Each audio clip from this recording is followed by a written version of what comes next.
जी नमस्कार। रमेश चंद्र शाह जी पर केंद्रित इस एकाग्र में आप सभी का हार्दिक स्वागत है। मित्रों, आप लोग इस आयोजन को जिस तरह से पसंद कर रहे हैं और जिस बड़ी संख्या में जुड़ रहे हैं, आप सभी का हार्दिक आभार। आज हम लोग रमेश चंद्र शाह जी द्वारा लिखित इन दो पुस्तकों पर खास तौर से चर्चा करेंगे। पहली पुस्तक संस्मरण की आवाहयामी, और यह जो खूबसूरत आवरण चित्र इस पुस्तक पर देख रहे हैं, यह आवरण चित्र उनकी दूसरी बेटी राजुला शाह जी की ओर से बनाया गया है। इसमें विभिन्न महत्वपूर्ण संस्मरणों पर हमारे आज के वक्ता बात करेंगे और इसके अतिरिक्त एक और जरूरी पुस्तक जिस पर हमने पहले भी बात की है, इस कड़ी में भी नए सिरे से उस पर बात होगी। वह पुस्तक यह है एक पते पर। एक ऐसी पुस्तक जिसमें विभिन्न लेखकों और विद्वानों द्वारा शाह जी को लिखे गए पत्र संकलित है। तो इस तरह से रमेश चंद्र शाह जी के संस्मरणात्मक और पत्र साहित्य पर चर्चा करने के लिए आज हमारे बीच हैं डॉक्टर सदानंद प्रसाद गुप्त जी। आपका हार्दिक स्वागत, अभिनंदन।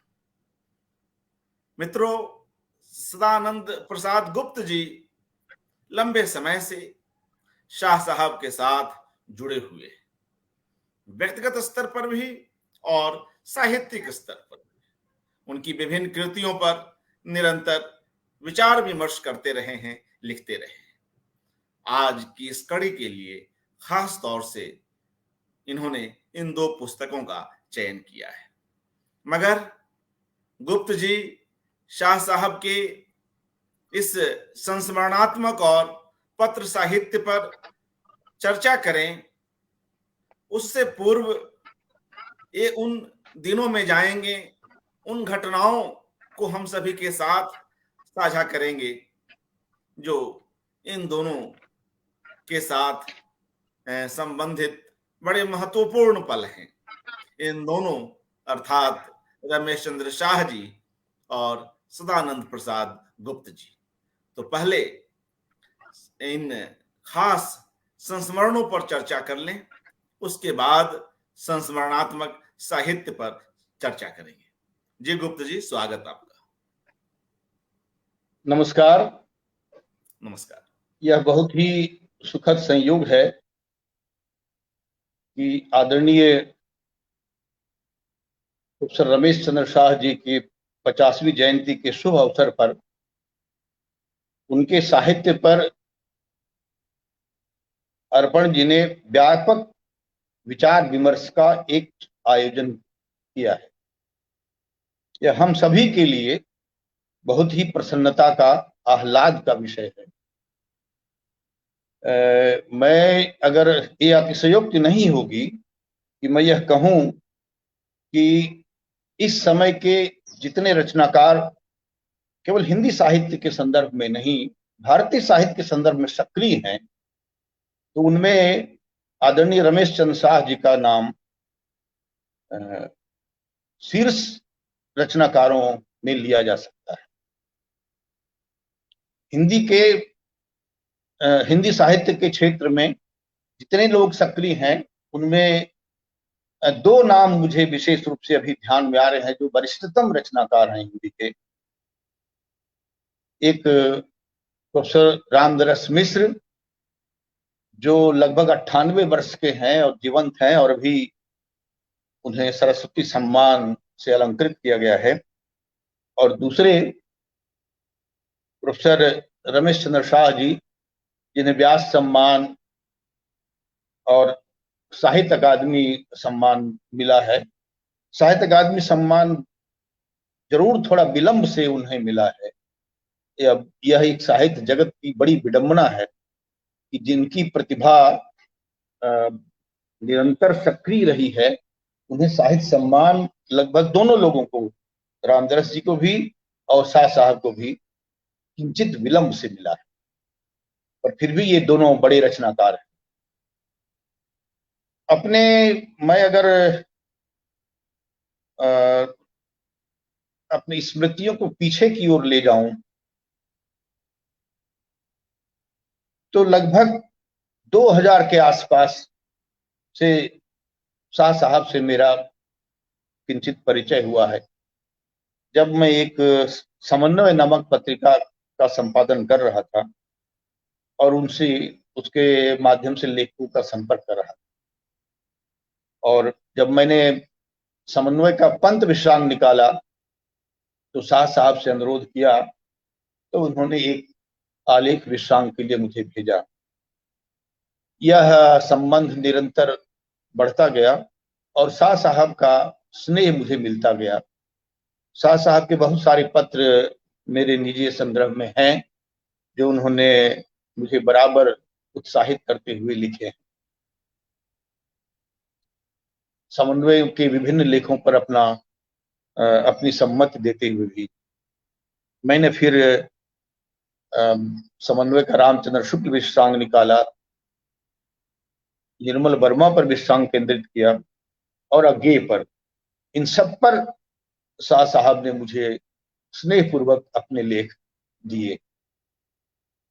शाह साहब के आलोचनात्मक पुस्तकों से गुजरने का भी मुझे सौभाग्य मिला है और विशेषतः उनके डायरी संकलनों से जरूर मैं गुजरा हूं।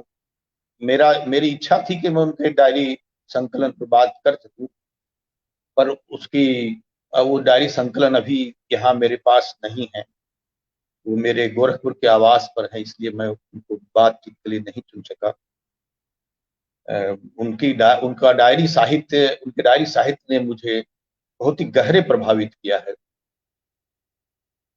जब पहली बार मैं ये कहूं कि अध्ययन अध्यापन के क्रम में जिन स्वातंत्र्योत्तर रचनाकारों के लेखन से मैंने बौद्धिक ऊर्जा प्राप्त की है, जिनके लेखन ने मेरे अंतर्मन में अपनी भाषा, साहित्य और संस्कृति के प्रति स्वाभिमान का भाव पैदा किया है, उनमें वासुदेव शरण अग्रवाल, हजारी प्रसाद द्विवेदी, सच्चिदानंद बादशाह अज्ञेय, निर्मल वर्मा, कुबेरनाथ राय, विद्यानिवास मिश्र, रामविलास शर्मा, रामस्वरूप चतुर्वेदी और रमेश चंद्र शाह प्रमुख।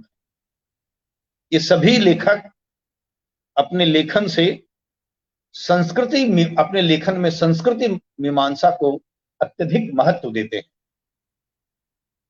रमेश चंद्र शाह एक साथ कथाकार, कवि, आलोचक, निबंधकार, संस्मरणकार, डायरी लेखक, नाटककार, अनुवादक एक साथ हैं। इतनी विविध विधाओं में, एक प्रभुत मात्रा में स्तरीय रचना बहुत कम लोगों की मिलती है। रमेश चंद्र शाह के आलोचनात्मक लेखन से मेरा पहला साक्षात्कार मेरे एमए करने के दौरान हुआ था। उनकी पहली पुस्तक जो मैंने पढ़ी थी उस समय एक छात्र की कितनी समझ होती है, उस समझ के आधार पर ही वो पुस्तक थी छायावाद की प्रासंगिकता, जिसमें मुझे एक वाक्य उनका अभी भी स्मरण है। पंत की काव्य भाषा पर बातचीत करते हुए, पंत के संपूर्ण काव्य व्यक्तित्व पर बातचीत करते हुए उन्होंने जो एक टिप्पणी की थी, तो वो टिप्पणी किंचित मारक थी, पर वो मेरे स्मृति में अभी भी विद्यमान है कि पंत की भाषा की बाढ़ इतनी दुर्लंघ है कि भाषा भाव को भौंक भौंक कर भगा दी।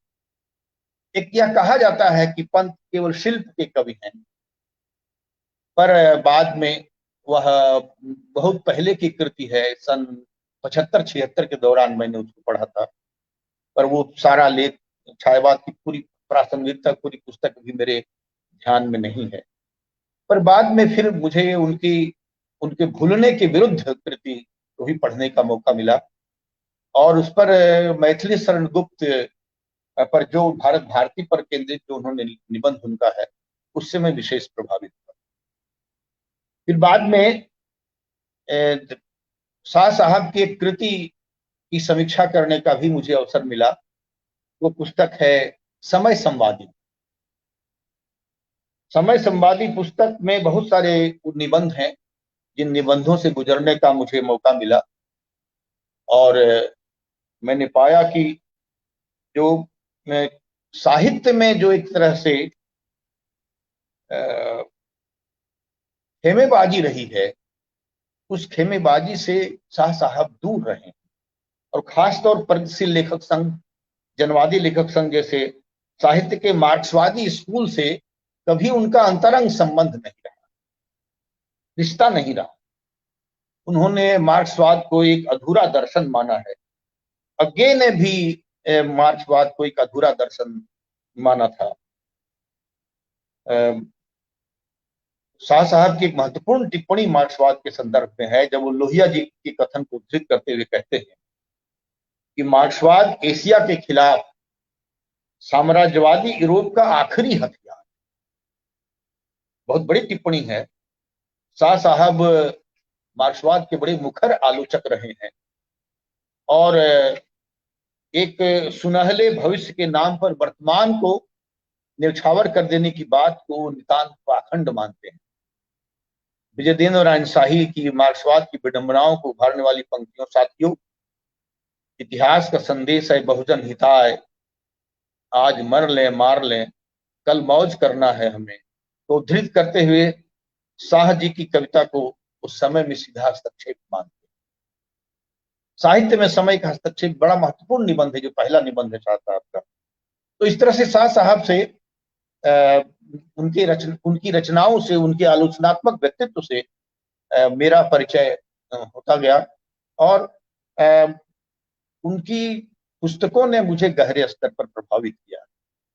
जब मैंने अकेला मेला डायरी का संकलन पढ़ा, और उसमें जो उन्होंने एक स्वराज इन आइडियाज, जो कृष्णचंद्र भट्टाचार्य का बड़ा महत्वपूर्ण निबंध है, उसकी चर्चा की, तो मैंने फिर उन्हीं की प्रेरणा से वह निबंध, मूल निबंध खोज करके निकाला, और उसका अनुवाद भी मैंने कराया।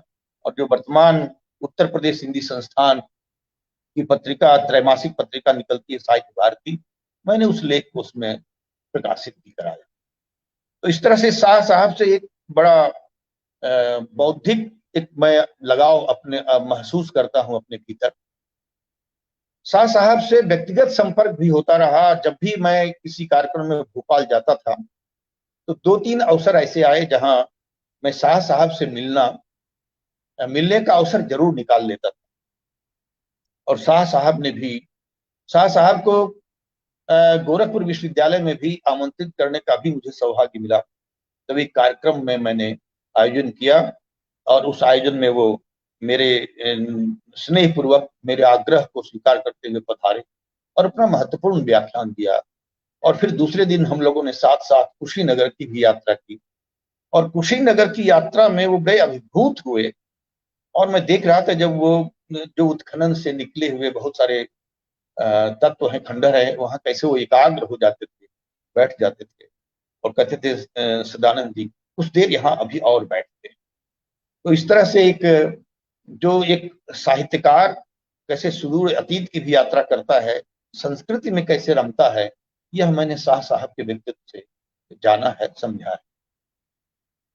शाह साहब का निरंतर पत्र भी मेरे पास आता रहा, और उन पत्रों में मुझे वो लेखन के प्रति उत्साहित करते रहे और निरंतर पढ़ने के लिए प्रेरित करते रहे। एक और बात मैं कहूं कि जब शाह साहब की कोई नई कृति प्रकाशित होती थी, खासतौर पर जब उनका डायरी साहित्य प्रकाशित हुआ, तो कहा तुम उसको मंगा के पढ़ो। एक लेखक की एक स्वाभाविक अभिप्सा होती है कि उसकी रचना पाठकों तक पहुंचे। जब वो शब्द निरंतर बराबर वो लिखते थे उसमें अक्षरा में, तब वो कहते थे कि तुमने ये अंक पढ़ा कि नहीं। मैंने कहा जी पढ़ा है, और शब्द निरंतर मैं आपका निरंतर पढ़ता रहा। तो इस तरह बराबर उनसे अक्सर वो मुझे फोन करके भी मुझसे बात करते थे, उनका स्नेह मिलता था। इधर भी मेरी एक दिन उनसे बातचीत हुई है, व्हाट्सएप पर भी मेरी उनसे बातचीत होती रहती है, अभी भी मुझे उनका स्नेह मिलता रहता है। तो एक तरह से मैं अंतरंग लगाव सा महसूस करता हूँ। एक जैसे अभिभावक की छाया किसी व्यक्ति पर पड़े, वैसे अभिभावक के रूप में उनकी छाया मेरे ऊपर विद्यमान रही है। जो कि बौद्धिक बहुत दूरी है, उनका लेखन भी बहुत सहज सरल और आसानी से समझ में आने वाला नहीं है। यह है भी कि किसी रचनाकार की रचना को समझने के लिए रचना के साथ कितनी मेहनत करनी पड़ती है, कितना तादाद स्थापित करना पड़ता है, यह बड़ी गहराई में जाना पड़ता है, उससे अंतरंग रिश्ता बनाना पड़ता है। ये बड़ी महत्वपूर्ण बात है। रचना एक बार में रचना के पास आप जाएंगे, पूरी रचना आपके सामने खुल जाएगी, ऐसा नहीं है। मुझे विष्णुकांत जी का एक संस्मरण याद आता है, जो मैं यहाँ आपको बता देना चाहता हूँ।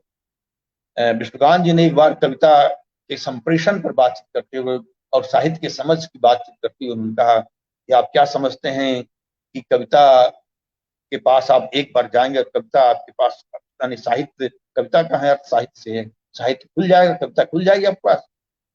नहीं खुल जाएगी। और उन्होंने सूरदास की एक अद्भुत कविता उद्धृत करके इसको समझाया था कि मुरली का, गोपियां मुरली से डाह करती हैं और कहती हैं कि ये निगोड़ी मुरली, तुम्हारे भीतर ऐसी क्या बात है कि कृष्ण तुमको होठों से लगाए रहते। तो मुरली जवाब देती है, उसकी एक पंक्ति मैं ही यहाँ उद्धृत करना चाहूंगा। तू जानत मोहि बांस बसुरिया, अगिन छाप दया। तुम मुझे मेरी काठ की बांसुरी समझती हो, मैं अग्नि छाप दे करके आई। तो ये जो अग्नि छाप है, यानी तपस्या करके मैंने कृष्ण की स्वीकृति प्राप्त की है, कृष्ण के पास मैं पहुंची। तो रचना के पास पहुंचने के लिए भी बड़ी तपस्या, उसी तपस्या की जरूरत होती है। तो शाह साहब की रचना, चाहे उनका उपन्यास हो, उनकी कविताएं हों, उनके नाटक हों, जाने पर यह जरूरी है उनसे जाना। उन तक पहुंचने के लिए कठिन परिश्रम की भी आवश्यकता है, साधना की जरूरत है। साहित्य को साधना की वस्तु भी मानी जाती है। पर आज यहाँ मैं मित्रों बहुत शाह साहब के बहुत सारी चीजों पर विचार करने का अवसर नहीं है। मैंने केवल वो उनकी दो कृतियों को चुना है आपसे बातचीत करने के लिए। पहला है उनका संस्मरण साहित्य आवाहयामी, जिस पर मैंने लिखा भी है और जो मेरा लिखा हुआ अक्षरा में प्रकाशित भी हुआ है। संस्मरण एक हिंदी की बड़ी प्रकीर्ण विधा मानी गई है, पर बहुत लोकप्रिय विधा है। और आज हम कहें कि संस्मरण हिंदी की सबसे लोकप्रिय विधा हो गई है, तो कहना गलत नहीं होगा, अतिशयोक्ति नहीं होगी। एक तरह से संस्मरण हम किसी व्यक्ति का को याद करते हैं, उनका स्मृति के माध्यम से, शब्दों के माध्यम से स्मृति का किया जाने वाला अंकन। स्मृति किसी स्थान की हो सकती है, किसी यात्रा विशेष की हो सकती है, व्यक्ति विशेष की हो सकती है। अब किसी स्मृति योग्य के जीवन के बड़े महत्वपूर्ण संदर्भ या चारित्रिक वैशिष्ट्य जो स्मरणकर्ता की स्मृति में सुरक्षित स्थान बना लेते हैं और अपनी अमिट छाप छोड़ देते हैं, उन्हें वह रचनाकार, लेखक शब्दों के माध्यम से अंकित करता है। यहां यह ध्यान देने योग्य बात है कि स्मरणकर्ता की स्मृति में वही रह जाता है जो विशिष्ट होता है और महत्वपूर्ण होता है, तथा जिसने स्मरणकर्ता के हृदय को गहरे स्तर पर प्रभावित किया। यह भी ध्यान देने की बात है कि स्मरणकर्ता स्मृति योग्य को स्मरण करते हुए स्वयं भी चित्रित होते हुए चलता है। यह महादेव वर्मा के अतीत के चलचित्र के एक उदाहरण से इस बात की हम पुष्टि करते हैं। स्मरण में अतीत की स्मृति की प्रधानता होती है। इसमें रचनाकार जिनके बारे में लिख रहा होता है उसकी प्रभावपूर्ण अभिव्यक्ति करता है। संस्मरण में बहुत ही आत्मीय ढंग से रचनाकार किसी व्यक्ति का चित्रण करता है। यह आत्मीयता ही उस संस्मरण को बड़ा प्रभावशाली बनाती है। संस्मरण में कल्पना के लिए कोई स्थान नहीं होता, वैयक्तिकता उसका एक महत्वपूर्ण अंश होता है, क्योंकि लेखक की इसमें स्वयं की संलग्नता होती है। ये जो पुस्तक मेरे सामने है, शाह साहब का आवाहयामी पुस्तक 2016 में प्रकाशित हुआ है, जिसमें 28 व्यक्तियों से जुड़े अत्यंत आत्मीय संस्मरण हैं। जिन लोगों से शाह जी के संबंध अत्यंत प्रगाढ़ रहे हैं, जिन लोगों से उन्होंने उन्हीं के शब्दों में कहा जाए तो भाव ऊर्जा और बुद्धि ऊर्जा प्राप्त की है, जिन्हें उन्हें याद करना जरूरी लगा होगा। ये संस्मरण शाह जी से संबंधित व्यक्तियों के स्थूल विवरण मात्र नहीं, उन व्यक्तियों का साहित्यिक और सांस्कृतिक मूल्यांकन, अपने समय की पड़ताल भी है, भारतीय और पाश्चात्य संस्कृति की तुलना भी, भारतीय दृष्टि का पुनरुत्थान और विकास। रमेश चंद्र शाह की इस पुस्तक में अधिकतर संस्मरण रचनाकारों से ही संबंधित हैं, एक दो को छोड़कर। आखिर एक लेखक की दुनिया में संबंधों का दायरा तो उसी के भीतर से बनता है। इस पुस्तक का जो शीर्षक है वो बड़ा महत्वपूर्ण मुझे लगा, आवाहयामी दिया है, जो हमारी एक संस्कृति का बड़ा महत्वपूर्ण शब्द है। मित्रों, हम अपनी परंपरा में पितरों का आवाहन करते हैं। रचनाकार अपने भीतर उन लोगों का आवाहन करता चलता है, करना चाहता है, जिनसे उन्होंने प्रेरणा ली है और जो अब इस दुनिया से विदा हो चुके हैं। भारतीय संस्कृति में पितरों का आवाहन करने की बड़ी परंपरा रही है। उनकी स्मृति को पुनरुज्जीवित कर श्रद्धा अर्पित करने का विधान। हम यह मानते हैं कि पितर हमारे आवाहन को स्वीकार करके हमारे भीतर प्रकाश पुंज के रूप में उतरते हैं, हमारे आत्यंतिक कल्याण है। इस अर्थ में यह शीर्षक आध्यात्मिक और सांस्कृतिक अर्थ को द्योतित करने वाला है। पुस्तक का पहला संस्मरण शाह जी के बड़े फुफेरे भाई पर केंद्रित है। इनके स्मरण में गहरी आत्मीयता है। शाह जी का मानना है कि शंभू दाजू के वाक, क्योंकि तुम नेचुरल पोएट हो, ने उनके जीवन में संजीवनी बूटी का कार्य किया। शंभू दाजू का स्मरण एक प्रकार से अपनी पूर्व परंपरा के प्रति, समाज के प्रति, उस दाय के प्रति कृतज्ञता ज्ञापन है जो उसे अनायास उपलब्ध हुआ है। यहां ऋण स्वीकारी भाव है। शाह जी शंभू दाजू को ही अपने भीतर रचनात्मकता जगाने का श्रेय देते। शाह जी शंभू दाजू की प्रतिभा की चर्चा भी करते हैं और उनके कहानी संग्रह मेरा बाप मेरा दुश्मन को भी स्मरण में लाते हैं, पर उनकी अकस्मात रचना यात्रा के स्थगित होने के कारणों की पड़ताल करते हुए निष्कर्ष देते हैं कि कुछ लोगों की प्रतिभा सिर्फ दूसरों को जगाने में, उन्हें उसकी सही पहचान कराने में ही फलती फूलती है, अपनी परवाह नहीं होती उस तरह। एक बहुत मार्मिक संस्मरण है शंभू दाजू का स्मरण। आप सब पढ़ते हुए अनुभव करेंगे कि उन्होंने बहुत अंतरंगता के साथ अपने बड़े फुफेरे भाई का स्मरण किया है, उनकी स्मृति को पुनरुज्जीवित किया। अज्ञेय शाह जी के लिए जयशंकर प्रसाद और सूर्यकांत त्रिपाठी निराला के बाद सबसे प्रिय लेखकों में से है।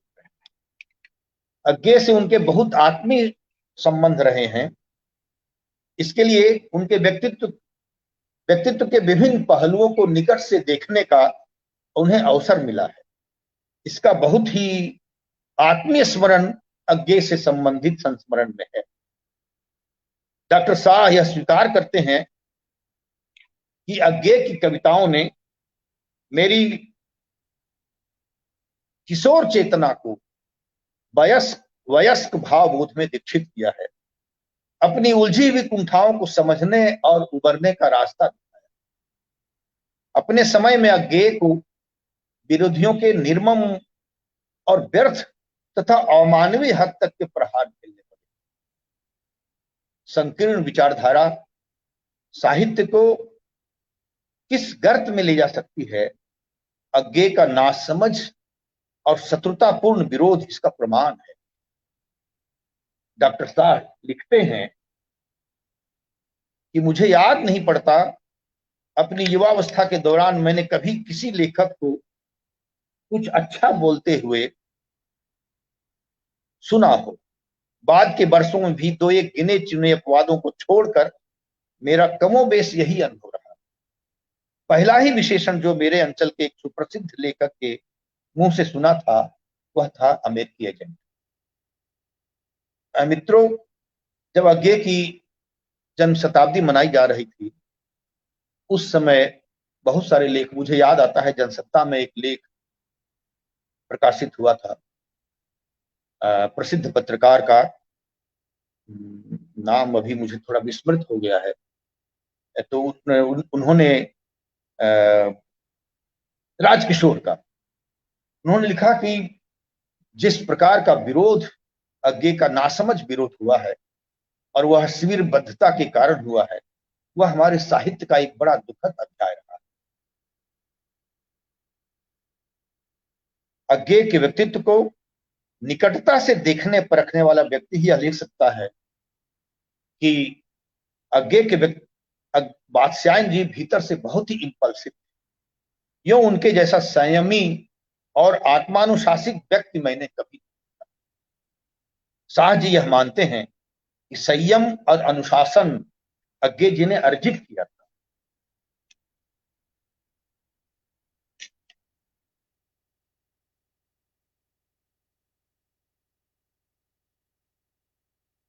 शाह जी ने अज्ञे जी में भी भीतर एक शिशु चरित्र भी देखा है। बच्चों की तरह रूठना और किसी बात पर बच्चों की तरह मुदित हो जाना, यह जो स्वभाव अज्ञे जी का रहा है उसको निकट से देखने का अवसर शाह जी को मिला है और शाह जी इस पर विशेष रूप से प्रकाश भी डालते हैं। शाह जी अज्ञे के जीवन के प्रति दृष्टिकोण और उनकी मान्यताओं की चर्चा करते हुए बड़ा महत्वपूर्ण संकेत देते हैं कि वात्स्यायन जी के जीवन के कुछ सिद्धांत थे जिन्हें लेकर वे कभी समझौता नहीं करते। अज्ञे जी ने जीवन के प्रत्येक क्षेत्र में एकाग्र होने का परिचय दिया है। डॉक्टर शाह रेखांकित करते हैं कि एकाग्रता का अर्थ सिर्फ पढ़ने पढ़ाने की एकाग्रता नहीं है। यह अज्ञे जी ने अपने उदाहरण से, अपने आचरण से मेरे मन में बिठा दिया। अज्ञे जी के जीवन मूल्यों, उनके लेखन कर्म, संवाद धर्म पर टिप्पणी करते हुए शाह अपना सटीक निष्कर्ष देते हैं जिनसे अज्ञे के रचनात्मक दायित्व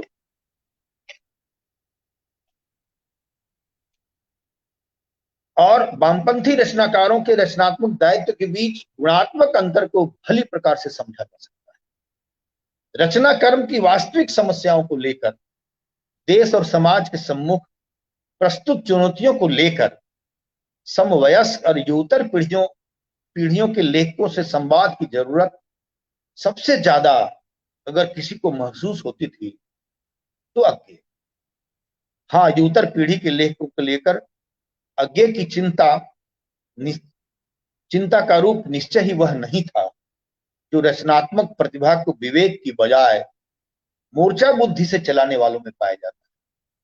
इस मोर्चा बुद्धि शब्द का बराबर एक महत्वपूर्ण पद है जिसका कई बार इस्तेमाल शाह साहब करते हैं। शाह साहब अज्ञे के दुर्लभ वैशिष्ट की ओर संकेत करते हैं कि वात्स्यायन जी जीवन और समाज से मिली कड़वाहटों के बावजूद कभी कटु नहीं, बल्कि उत्तरोत्तर सौम्य और प्रशांतात्मा होते गए, क्योंकि सौंदर्य बोध और शिवत्व बोध की उनकी जीवन व्यापी दोहरी साधना प्रारंभ से ही एकाग्र। यह एक रचनाकार इतनी गहराई से किसी एक दूसरे रचनाकार को देखता है और उसके गहरे स्तर पर मूल्यांकन करता है, यह बात उसका प्रमाण है। जैनेन्द्र की भी हमारी साहित्य जगत में थोड़ी उपेक्षा ही हुई है। जैनेन्द्र के व्यक्तित्व के विभिन्न पक्षों की शाह जी ने अपने संस्मरण मैं नहीं वह में चर्चा की। डॉक्टर शाह अनुभव करते हैं कि सार्वजनिकता या सामाजिकता का घुलावटी रसायन जैनेन्द्र के स्वभाव, स्वधर्म की आंतरिक मांग और प्रेरणा, एक ऐसे अनूठे मार्मिक अर्थ में जो मैं किसी और लेखक पर घटा नहीं सकता। डॉक्टर शाह किसी भी वरिष्ठ रचनाकार पर बात कर रहे हैं और वर्तमान रचनाशीलता की विसंगति की ओर संकेत न करें, यह हो ही नहीं सकता। जैनेन्द्र को स्मरण करते हुए डॉक्टर शाह अज्ञेय और जैनेन्द्र के दृष्टिकोण तथा वर्तमान मूल्य विपर्य की चर्चा करते हैं। मैं यहाँ उनका एक महत्वपूर्ण उदाहरण आपके सामने प्रस्तुत करने की अनुमति चाहता हूँ। डॉक्टर शाह लिखते हैं कि प्रासंगिकता और सार्थकता के जो प्रश्न और मूल्य अज्ञेय और जैनेन्द्र के लिए सर्वाधिक महत्व के थे, वही आज के अधिकांश लेखकों के लिए पृष्ठभूमि में ओझल हो गए। अक्सर लगने लगता है कि साहित्य फिलहाल सचमुच समाज का परछाई लौटाने वाला दर्पण बनकर ही स्वयं को कृतार्थ और कृतकृत्य माने ले रहा है। उसके आगे चलने वाली मशाल नहीं रह गया है। यह महत्वपूर्ण वाक्य है। प्रगतिशील लेखक संघ के पहले अधिवेशन में प्रेमचंद ने ही कहा था कि साहित्य राजनीति के आगे चलने वाली मशाल। एक रचनाकार को याद करते हुए शाह जी केवल उनके जीवन के विवरण में ही नहीं जाते, बल्कि उनके बहाने युग के साहित्यिक वातावरण का भी विश्लेषण करते। इसलिए मित्रों, संस्मरण हो या डायरी साहित्य या पत्र साहित्य, इन सबों में अपने समय की बड़ी गहरी पड़ताल भी देखने को मिलती है। अगर वह रचनाकार बड़ा महत्वपूर्ण हो और बड़ी गहराई से अपने युग की पड़ताल करता हो, उसका मूल्यांकन करता हो, उसको देखता हो, उसमें गहरे प्रवेश करता हो। वीरेंद्र कुमार जैन की साहित्य जगत में हुई उपेक्षा का उल्लेख करते हुए शाह जी उसके कारणों पर विचार करते हैं। उनका एक संस्मरण जो उनके ससुर थे वीरेंद्र कुमार जैन, जिनसे संबंध बाद में हुआ, उनके साहित्यिक परिचय पहले ही से रहा है। तो वीरेंद्र कुमार के बारे में टिप्पणी करते हुए लिखते हैं, वे हिंदी साहित्य की एकदम बाहरी परिधि पर ही निष्कासित निर्वासित से रहे आए। उनकी कविताएं उपेक्षित ही रही आई, बावजूद साथी मुक्तिबोध से उनकी काव्य संवेदना और रचना दर्शन के आंशिक साम्य, यानी मुक्तिबोध और वीरेंद्र कुमार जैन की रचनाओं में साम्य भी दिखाई दिया। तो भी समकालीन आलोचकों ने, जो एक विशेष खेमे से संबद्ध थे, उन आलोचकों ने वीरेंद्र कुमार जैन को उतना महत्व नहीं दिया जितना मुक्तिबोध को दिया। हम सब जानते हैं मित्रों कि अज्ञेय को भी उखाड़ने के लिए उनके समकक्ष मुक्तिबोध को खड़ा किया, और निर्मल वर्मा ने इस पर तीखी टिप्पणी भी की थी कि उस मुक्तिबोध को, जिसको मार्क्सवादी आलोचकों ने, रचनाकारों ने ठीक से समझा भी नहीं। शाह जी वीरेंद्र कुमार जैन की कविताओं की उपेक्षा के पीछे मार्क्सवादी आलोचना के उस एकांगी दृष्टिकोण को उत्तरदायी मानते हैं जिसने सुमित्रा नंदन पंथ तक को नहीं बख्शा। वे लिखते हैं, अब समझ में आता है कि हिंदी की तत्कालीन साहित्यिक राजनीति को देखते हुए सर्वथा स्वाभाविक घटना, उन्हें और उनके कृतित्व को अनदेखा करना आसान था। अब देखिए, जो व्यंग है शाह साहब की संस्मरण में, उसको थोड़ा हम लोग को देखना चाहिए, और जो साहित्य की विडंबना रही है पिछले वर्षों में, उसको भी समझना चाहिए। आखिर जिस प्रतिष्ठादानी मशीनरी ने ग्राम्या और युगवाणी के कवि की भरपूर आरती उतार चुकने के बावजूद उस कवि में अरविंदी यूटोपिया के प्रति रुझान दिखते ही दूध में से मक्खी की तरह निकाल कर फेंका, वही प्रतिष्ठादानी मशीनरी अब श्री अरविंद के चिंतन को मार्क्स की तुलना में विशुद्ध स्वदेशी यूटोपिया को इस कदर से गंभीरता से अपना लेने वाले नए दौर के कवि वीरेंद्र कुमार जैन को कैसे इतनी आसानी से बख्श देती? कोई मामूली अपराध तो था नहीं जिसे इतिहास नहीं माफ कर सकता। उसे वे माफ करने वाले होते कौन?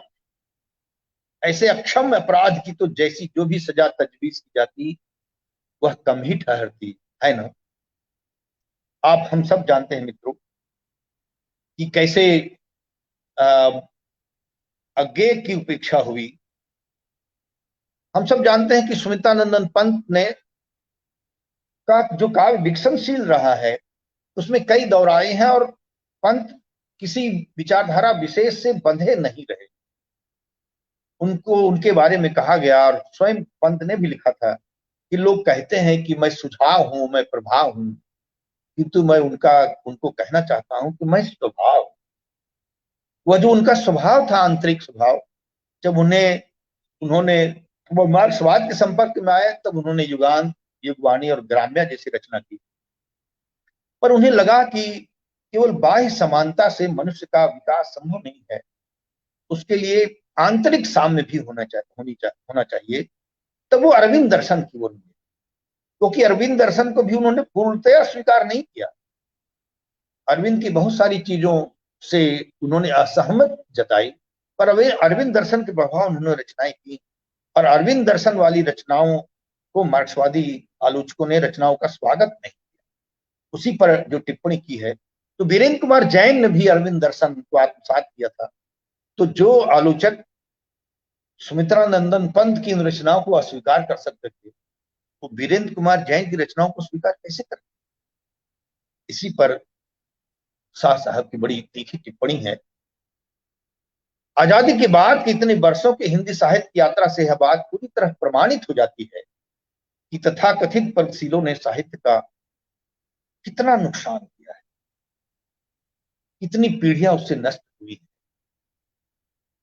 नई पीढ़ी के मस्तिष्क में एक तरह से जहर घोलने का काम किया, उसे अपनी जमीन से काट लेने का प्रयास किया गया है। शाह जी की दृष्टि वीरेंद्र कुमार जैन की छोटी छोटी किंतु दुर्लभ विशेषताओं की ओर भी गई है। वो लिखते हैं, शाह साहब, वीरेंद्र कुमार जैन की लिखावट बहुत ही सुंदर थी। शाह साहब कहते हैं, मुझे शर्म आती थी अपनी लिखावट पर। उनकी लिखावट के सुघड़ स्थापत्य के सामने मुझे अपनी लिखावट निहायत भद्दी लगा। शाह जी वीरेंद्र कुमार जैन के यहाँ कविता और आध्यात्मिकता का अटूट रिश्ता देखते हैं। वीरेंद्र कुमार जैन के यहाँ कविता और आध्यात्मिकता का रिश्ता आरंभ से ही अटूट रहा है। वह जवानी में भी उतने ही आध्यात्मिक थे जितने प्रौढ़ हुए में, और प्रौढ़ हुए में उतने ही बल्कि उससे ज्यादा कवि थे जितने जवानी में। आध्यात्मिक रुझान उनकी कविता को कुंद नहीं करता बल्कि उस पर सांझ चढ़ाता है। शाह साहब का एक संस्मरण आचार्य हजारी प्रसाद द्विवेदी के व्यक्तित्व पर भी केंद्रित है। वह बहुत संक्षिप्त संस्मरण है,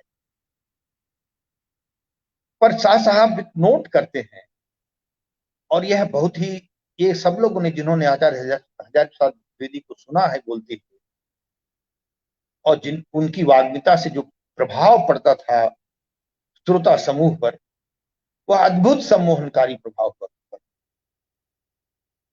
शाह साहब लिखते हैं कि आचार्य हजारी प्रसाद द्विवेदी की जितनी प्रसिद्धि विद्वत्ता और सृजनशीलता के कारण थी, उतनी ही प्रसिद्धि अद्भुत सम्मोहनकारी वक्तृत्वता के कारण।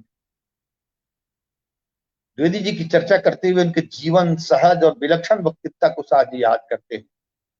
जब पहली बार उन्हें व्याख्यान देते हुए सुना तो लगा उन्हें सुनना अपने आप में ऐसा विलक्षण अनुभव है जो मात्र उन्हें पढ़े होने के अनुभव से सर्वथा भिन्न और मूल्यवान अनुभव।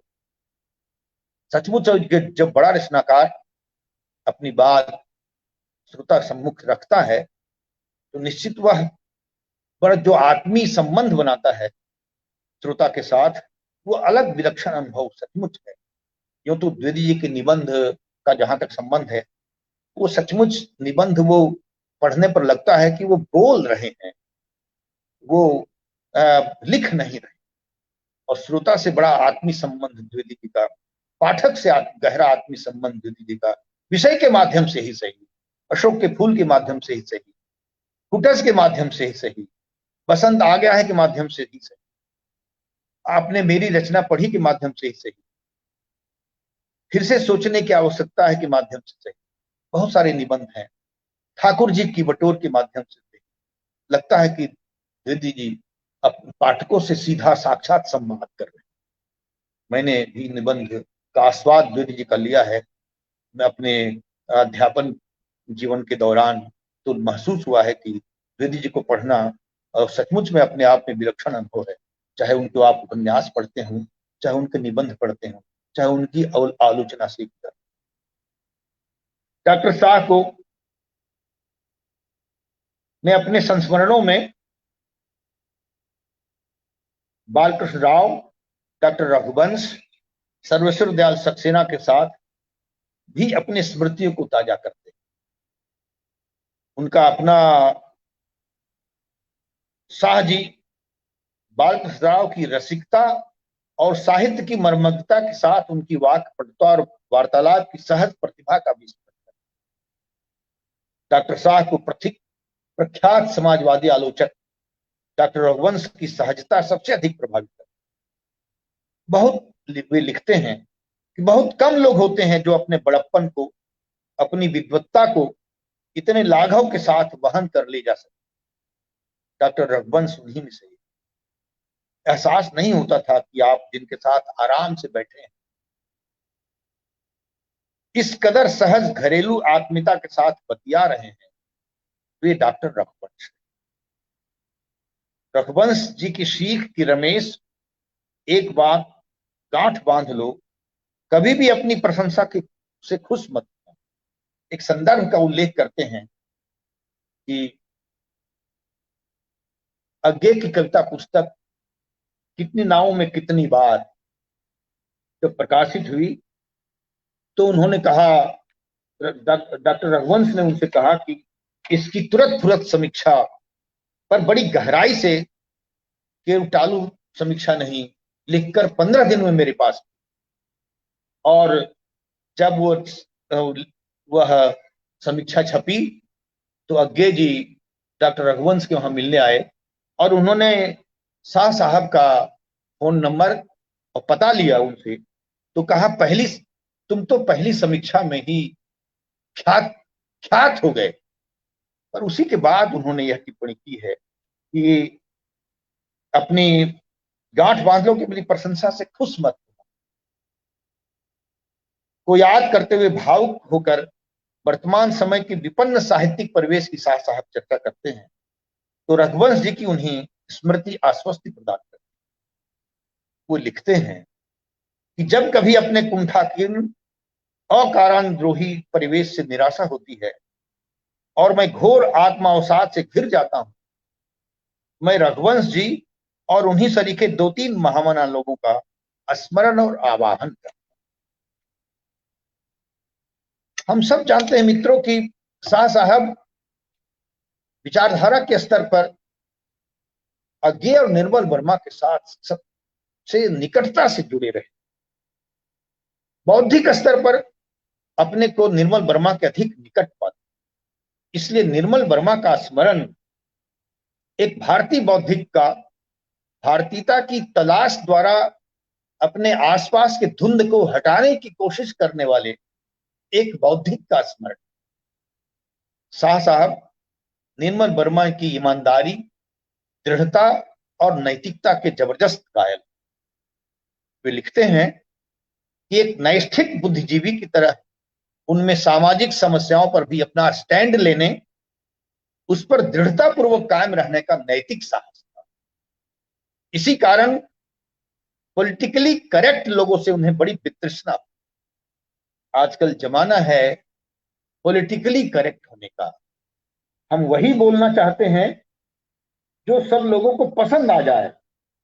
असुविधाजनक सच बोलने का साहस बहुत कम लोग करते हैं। लिखते हैं, और यह निर्मल वर्मा के बारे में यह कहा जाता है कि निर्मल वर्मा असुविधाजनक सच बोलने का साहस रखते। डॉक्टर शाह उसी ओर संकेत करते। वो लिखते हैं कि हिंदी के में ऐसे कम लेखक, बहुत कम लेखक निकलेंगे जिनके लिए पत्र संवाद भी उनके रचनात्मक अंतर जीवन का उतना ही सहज और अनिवार्य अंग हो। उनके स्वधर्म का उतना ही जीवंत साक्ष्य झलकाते हैं जितना और जैसा ठेठ सर्जनात्मक कृतित्व। वो लिखते हैं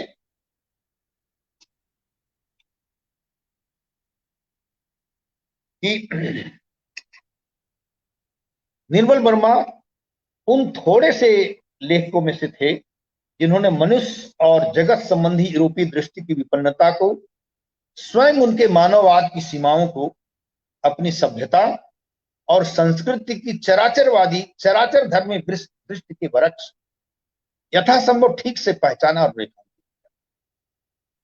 ध्यातव्य है मित्रों कि निर्मल वर्मा काफी दिनों तक पश्चिमी दुनिया में रहे हैं, विशेषतया प्राग में काफी दिनों तक रहे। और वहीं जब सोवियत संघ की टैंकों ने प्राग को कुचलना शुरू किया तो जो निर्मल वर्मा मार्क्सवादी थे, उनका मार्क्सवाद से मोह भंग होता है।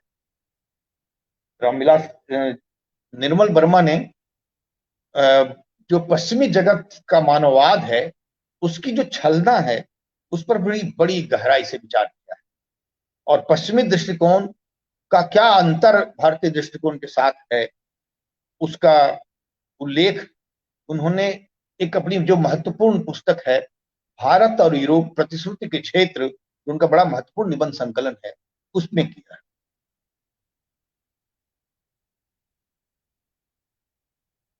यह ध्यान देने योग्य बात है मित्रों कि जो पश्चिमी जगत की दृष्टि, मानवतावादी दृष्टि जिसे हम कहते हैं, उस मानवतावादी दृष्टि में और भारत की मानवतावादी दृष्टि में बहुत जबरदस्त अंतर है।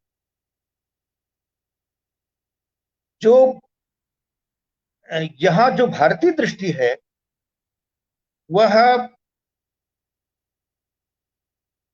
मनुष्य को, मनुष्य और प्रकृति के बीच अंगांगी संबंध का द्योतन करता है, यानी प्रकृति अंगी है और मनुष्य उसका एक अंग है, इसलिए प्रकृति के साथ इसका विरोध हो ही नहीं सकता। और जो पश्चिमी दृष्टि है वह प्रकृति पर मनुष्य के विजय के सिद्धांत को लेकर चलती है। तो इसलिए पश्चिम का जो मानवतावाद है वो मनुष्य केंद्रित मानवतावाद है और जो भारत का मानवतावाद है वो चराचर जगत से के साथ संबंध रखता है। ठीक है, महाभारत में कहा गया है नहीं मानुषात् श्रेष्ठतरम हि किंचित्, पर इसका वह अर्थ नहीं है कि मनुष्य सबसे श्रेष्ठ है तो शेष पृथ्वी का शोषण करने का उसको अधिकार मिला है। मनुष्य श्रेष्ठ इसलिए है कि श्रेष्ठ शेष प्रकृति की रक्षा करने का दायित्व तो उस पर। ये जो अंतर है भारतीय दृष्टि और पश्चिमी दृष्टि, इसको निर्मल वर्मा ने बहुत ही गहराई से रेखांकित किया है और इसकी एक झलक भागवत के एक श्लोक में मिलती है। भागवत का एक बड़ा एकादश स्कंध का एक बड़ा महत्वपूर्ण श्लोक है, खम वायुम अग्निम सलिलम महिच ज्योतिंस सत्वान दिशो ध्रुमादीन सरित समुद्रांश हरे शरीरम यतकिंच भूतम प्रणवेदन। यानी जितने भूत प्राणी है, जो पंचभूत से हम कहते हैं, वह भागवतकार सबको भगवान समझकर प्रणाम करता है, सबको जगत नियंता समझकर प्रणाम करता है। शायद इसी का अनुवाद तुलसीदास ने अपने मानस में किया है, श्री राम में सब जग जानी करो प्रणाम जोर दुपानी। यह जो दृष्टि है यह किसी का किसी से विरोध देखती ही नहीं, यह प्रकृति के साथ सहज संबंध बनाती है, अभिन्न संबंध बनाती है। पश्चिमी दृष्टि में यह है। तो इस अंतर को, पश्चिमी दृष्टि और जो भारतीय दृष्टि अंतर को, वो पश्चिम के मानवतावाद की सीमाओं को ठीक से पहचाना था निर्मल वर्मा ने और उसे रेखांकित भी किया था। इसके साथ ही जो भी ऐतिहासिक विकृतियां और विडंबनाएं हमारे यहां उपजी, उन्हें उनके सही नाम से पुकारने का साहस भी प्रदर्शित किया था। यह शाह साहब। शाह साहब निर्मल वर्मा के देहावसान के बाद एक अजीब किस्म का रिक्ति का भी अनुभव कर, जैसा उन्होंने अज्ञे के निधन के बाद भी किया था। पर शाह जी लिखते हैं कि बादशाह जी के जाने के बाद रिक्ति उतनी आत्यंतिक नहीं लगी, क्योंकि तब निर्मल वर्मा नाम की विभूति वैचारिक तेजस्विता के साथ। इससे स्पष्ट होता है कि साहित्य के क्षेत्र में निर्मल वर्मा की उपस्थिति शाह साहब की दृष्टि में कितनी महत्वपूर्ण रही। शाह साहब निर्मल वर्मा के कृतित्व का खुली संवेदना और स्वाधीन समझ द्वारा स्वायत्त किए जाने की आवश्यकता का अनुभव करते हैं। निर्मल वर्मा ने वामपंथ के पाखंड को बराबर उजागर किया था। शाह जी इससे सहमत होते हैं।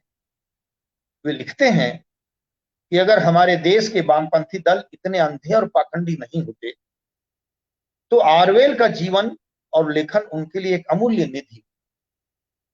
सिर्फ दो ही समाजवादी अपवाद दिखाई देते हैं, लोहिया और शाही।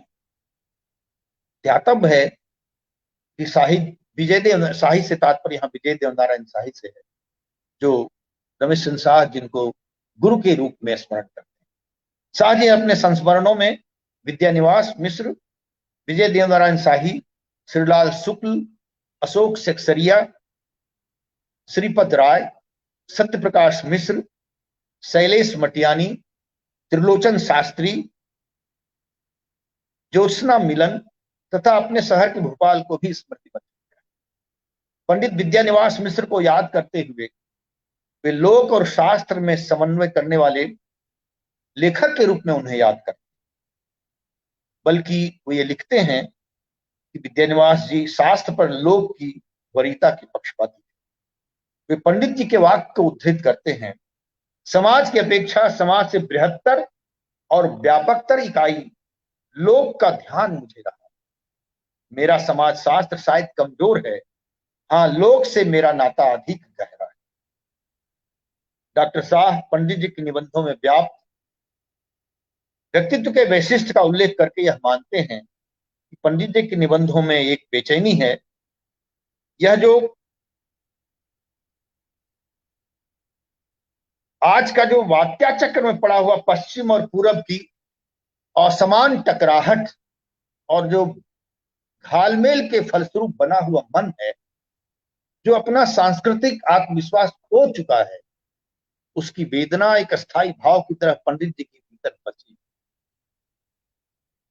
आज शाह साहब महसूस करते हैं कि वह सांस्कृतिक आत्मविश्वास जो खो गया है उसे फिर से जगाने की जरूरत है, और वो पंडित जी को के साहित्य को उसी आत्मविश्वास जगाने के प्रयत्न के रूप में भी याद करना चाहते हैं। उसे ही उनके निबंधों की प्रेरणा मानते हैं। डॉक्टर शाह पंडित जी के विचार से अपनी सहमति जताते हैं कि 19वीं शताब्दी का पुनर्जागरण अधूरा पुनर्जागरण था। उस अधूरे पुनर्जागरण को पूरा करने का दायित्व हम पर। विजय देव नारायण शाही को भी बड़ी शिद्दत के साथ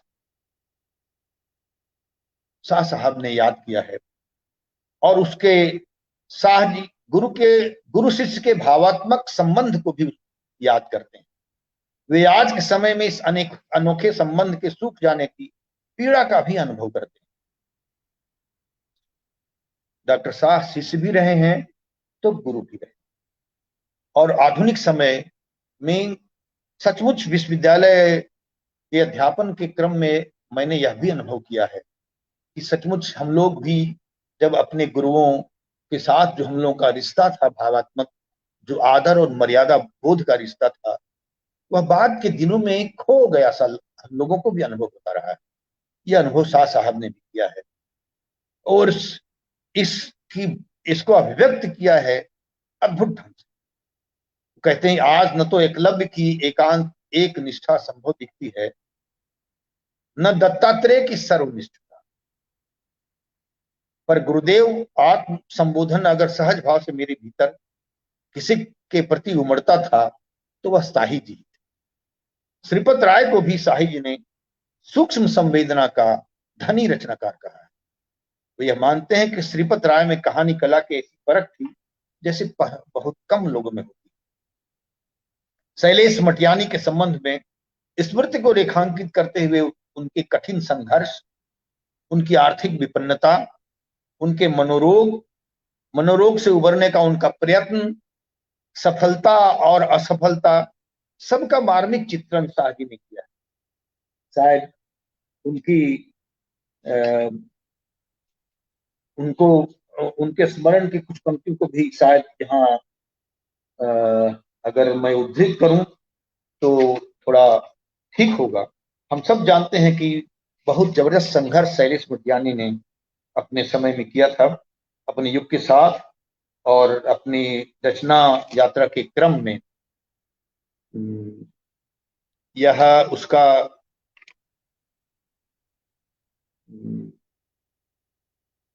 उदाहरण भी मैं आपके सामने रखना चाहता हूं। ये तो शायद ठीक होगा, ठीक है, बात के लिए इसको छोड़ देते हैं। तो पर वो उसका स्मरण भी शाह साहब ने बहुत ही गहराई के साथ किया है, उनके संघर्ष को याद किया। अभी वो ठीक से मिल नहीं रहा है। शैलेश मटियानी के संबंध स्मृति को रेखांकित करते उनकी आर्थिक विपन्नता, उनके मनोरोग से उबरने का उनका प्रयत्न, सफलता सबका मार्मिक चिंतन शाह जी शैलेश मटियानी को जन पक्षधरता का रचनाकार मानते हैं। 193 पृष्ठ में कुछ में ये जिंदगी का जवाब खुद जिंदगी ही है और कुछ नहीं, शैलेश मटियानी को याद करते।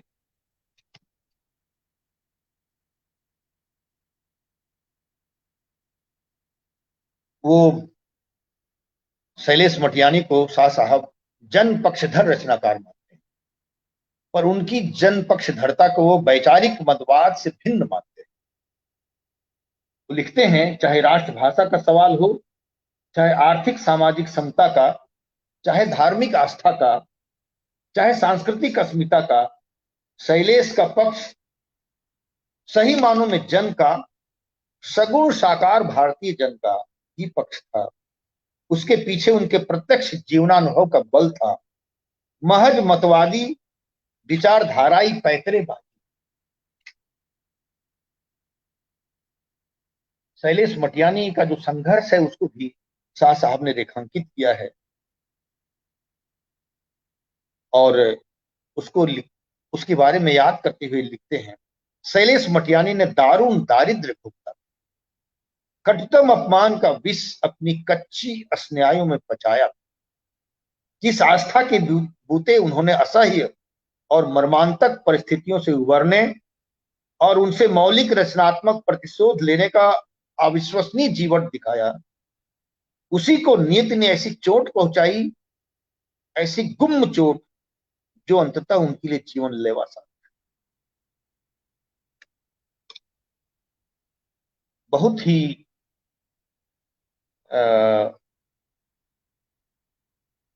एक तरह से कष्ट के साथ रेखांकित करते हैं शाह साहब शैलेश मटियानी को लिखते हुए कि होना तो यही चाहिए था कि एक रचनाकार जो केवल वही दे सकता है उस विशिष्ट योगदान के यथातथ्य गुण का, ज्ञान का नितांत भाव है। होना तो यह चाहिए था कि वह उसी मुताबिक उसकी अपेक्षा करे और इस तरह उसे उसकी अंतर्निहित संभावनाओं के सर्वोच्च चरितार्थन की ओर अग्रसर होने की प्रेरणा दे। यह हमारा सार्वजनिक दुर्भाग्य है कि इस लिहाज से हिंदी का परिवेश, लेखकी परिवेश, पाठकी परिवेश भी अत्यंत कुंठाकारी और रचनात्मक। यह आज हमारे समय का एक बड़ा दुर्भाग्यपूर्ण, विडंबनापूर्ण सच है। शाह जी जब कवि त्रिलोचन को याद करते हैं तो एक ऐसी छवि उनके मन में उभरती है जिसमें उन्हें वे पैदल चलते हुए देखते हैं, एक परिव्राजक की तरह निरंतर पैदल चलते हुए, एक पूरे समूह के साथ। वह समूह जो दिखता नहीं पर पृष्ठभूमि में कहीं हमेशा साथ रहता है। शाह जी का निष्कर्ष है कि पैदल चलना त्रिलोचन जी का शौक नहीं, व्यसन नहीं था, उनका स्वभाव और स्वधर्म। शाह जी का मानना है कि त्रिलोचन के लिए कविता कोई विचारधारात्मक हथियार नहीं, बल्कि जीवन को झेलने और समझने और अर्थ देने का साधन। उनके व्यक्तित्व को उकेरते हुए शाह जी लिखते हैं कि मेरी स्मृति में के चौखटे में यह सत्य सरलता एक और रूपक में चरितार्थ होती है, वह है चरे हुए। मैं जब भी त्रिलोचन की मानस मूर्ति उकेरता हूं, उन्हें पैदल चलते हुए देखता हूं, तो क्या व्यक्तित्व और क्या कर्तृत्व दोनों जगह हुए मेरे भीतर एक परिव्राजक की तरह निरंतर पैदल चलते रहने वाले प्राणी की छवि उभार। वह भी अकेले नहीं, एक भरे पूरे समुदाय के साथ जो दिखता नहीं किंतु पृष्ठभूमि में कहीं हमेशा साथ रहता है। वे लिखते हैं कि कवियों के वे स्वाभाविक साथी और मित्र थे। कविता उनके लिए जीवन को झेलने और समझने तथा अर्थ देने का साधन थी। इस नाते एक बहुत ही उपयोगी विद्या थी।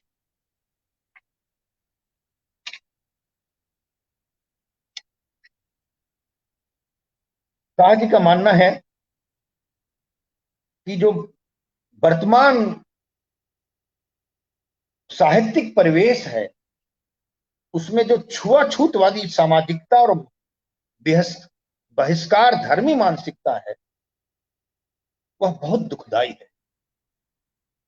पर इस छुआछूतवादी सामाजिकता और बहिष्कार धर्मी मानसिकता के बीच और उनसे सिरे से नकारने का साहस जिस एक साहित्यकार में, प्राध्यापक में वो देखते हैं, वो समाजवादी विचारक सत्यप्रकाश मिश्र।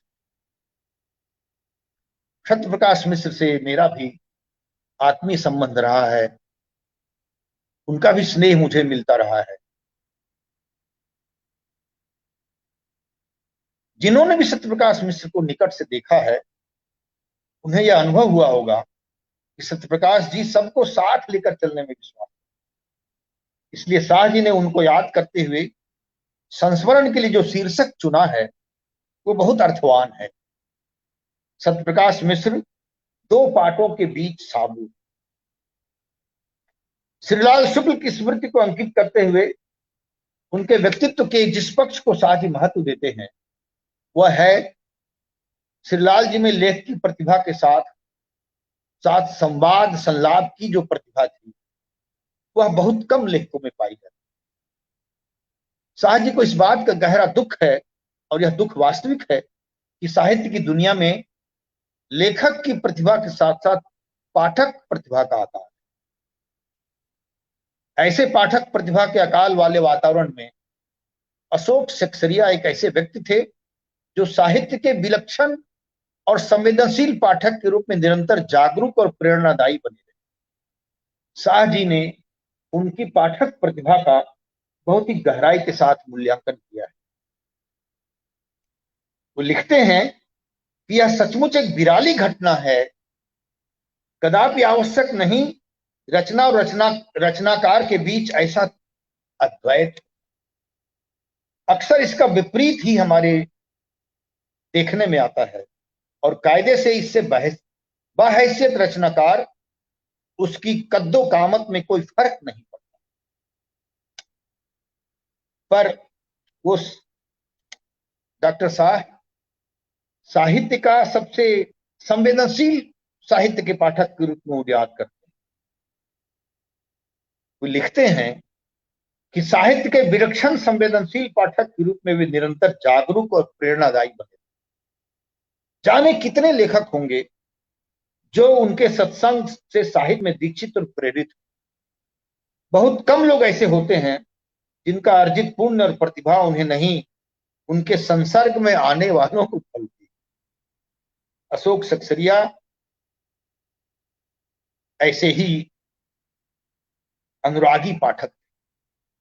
अशोक सक्सेरिया को याद करते हुए शाह साहब ने बहुत ही महत्वपूर्ण बात कही कि अशोक सक्सेरिया सरीखे समान समानशील समान धर्माओं का होना, महज होना ही ऐसे कुंठाकारी और राग द्वेषग्रस्त परिवेश में एक दुर्लभ वरदान और अखंड सौभाग्य की तरह की प्रतीत हो रहा। साहित्येतर विषयों में भी उनकी रुचि और पैठ गजब की हुआ करती। ये अशोक सक्सेरिया को याद करते हुए उन्होंने लिखा है। शाह जी का कथन है कि अशोक सक्सेरिया बुद्धिजीवी से कहीं अधिक एक आत्मजीवी लेखक और मनुष्य। मित्रों, एक जिस संस्मरण की मैं चर्चा करना चाहता हूं वो बहुत ही कारुणिक और हृदय द्रावक है और जिस पर उन्होंने कलम चलाई है, वह है कि अपने अंग के कट जाने की पीड़ा की अनुभूति को भोगता नहीं, दृष्टा भाव से महसूस करना कोई आसान काम नहीं। तटस्थ रहकर उसका वर्णन करना बहुत ही मुश्किल। सरोज स्मृति कविता को जब हम पढ़ते हैं तो सरोज अपनी पुत्री के निधन के बाद जो कविता उन्होंने तटस्थ ढंग से लिखी है, भोक्ता और सर्जक के बीच जो एक अंतर किया है निराला ने, वही भोक्ता और सर्जक के बीच एक अंतर किया है यहाँ रमेश चंद्र शाह जी। यह मेरा भी सौभाग्य रहा है कि ज्योत्सना जी का स्नेह मैंने प्राप्त किया था। उनके भोपाल आवास पर जाकर वो कहते थे, सदानंद जी कैसे हैं, बड़ा आत्मीय लगता था।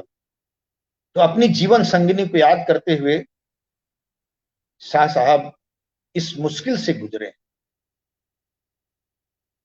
अपनी जीवन संगिनी ज्योत्सना मिलन को साहजिक कृत्य के रूप में याद करते, ये बहुत अद्भुत बात,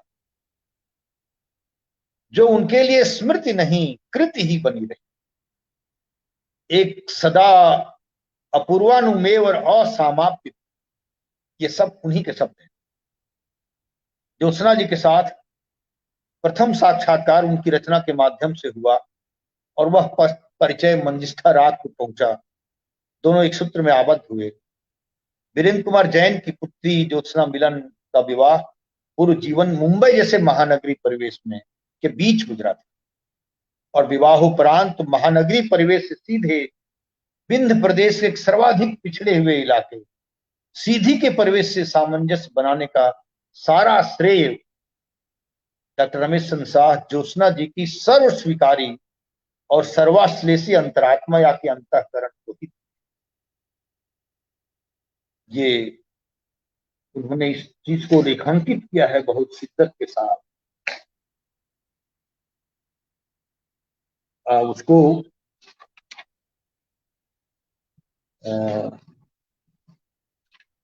इसको याद करना भी बहुत जरूरी है। उन्होंने क्या लिखा है और बहुत ही गहराई से, बहुत ही तटस्थ ढंग से उनका मूल्यांकन किया है, उनके कवित्व व्यक्तित्व का भी मूल्यांकन किया है और उनके वैशिष्ट्य को एक दूर रहकर पहचानने का प्रयास किया है। ये बहुत कठिन काम होता है। तो वो मैं उनके कुछ उदाहरण आपके सामने जरूर रखना चाहूंगा। उनके कवि व्यक्तित्व को, उनके सफल गृहिणी व्यक्तित्व को, उनकी पाक कला निपुणता को बहुत ही सहजता के साथ, आत्मीयता के साथ याद करते हैं। शाह जी उनकी रचना धर्मिता को याद करते हुए धरती और आकाश जैसे बिंब को उनका अंतरंग मानते। आकाश ही स्थायी बिंब है, अस्थाई भाव है उनकी कविता और उनकी कथा सृष्टि का। वे निष्कर्ष देते हैं कि ज्योत्सना अपने आप में कई सारे विरुद्धों का अनोखा सामंजस्य। वह पूरम पूर्व पारिवारिक सामाजिक थी, पर क्षण भर में उससे छिटक कर उस उजले एकांत में उड़ जा सकती थी जो उनका आकाश था, सच्चा पूरा आकाश। शाह जी ने ज्योत्सना जी के उनके साथ जो प्रत्यक्ष पत्र संवाद हुआ, उससे राजमार्ग जो खुला और जो बार बार मिले उसको याद करते हैं।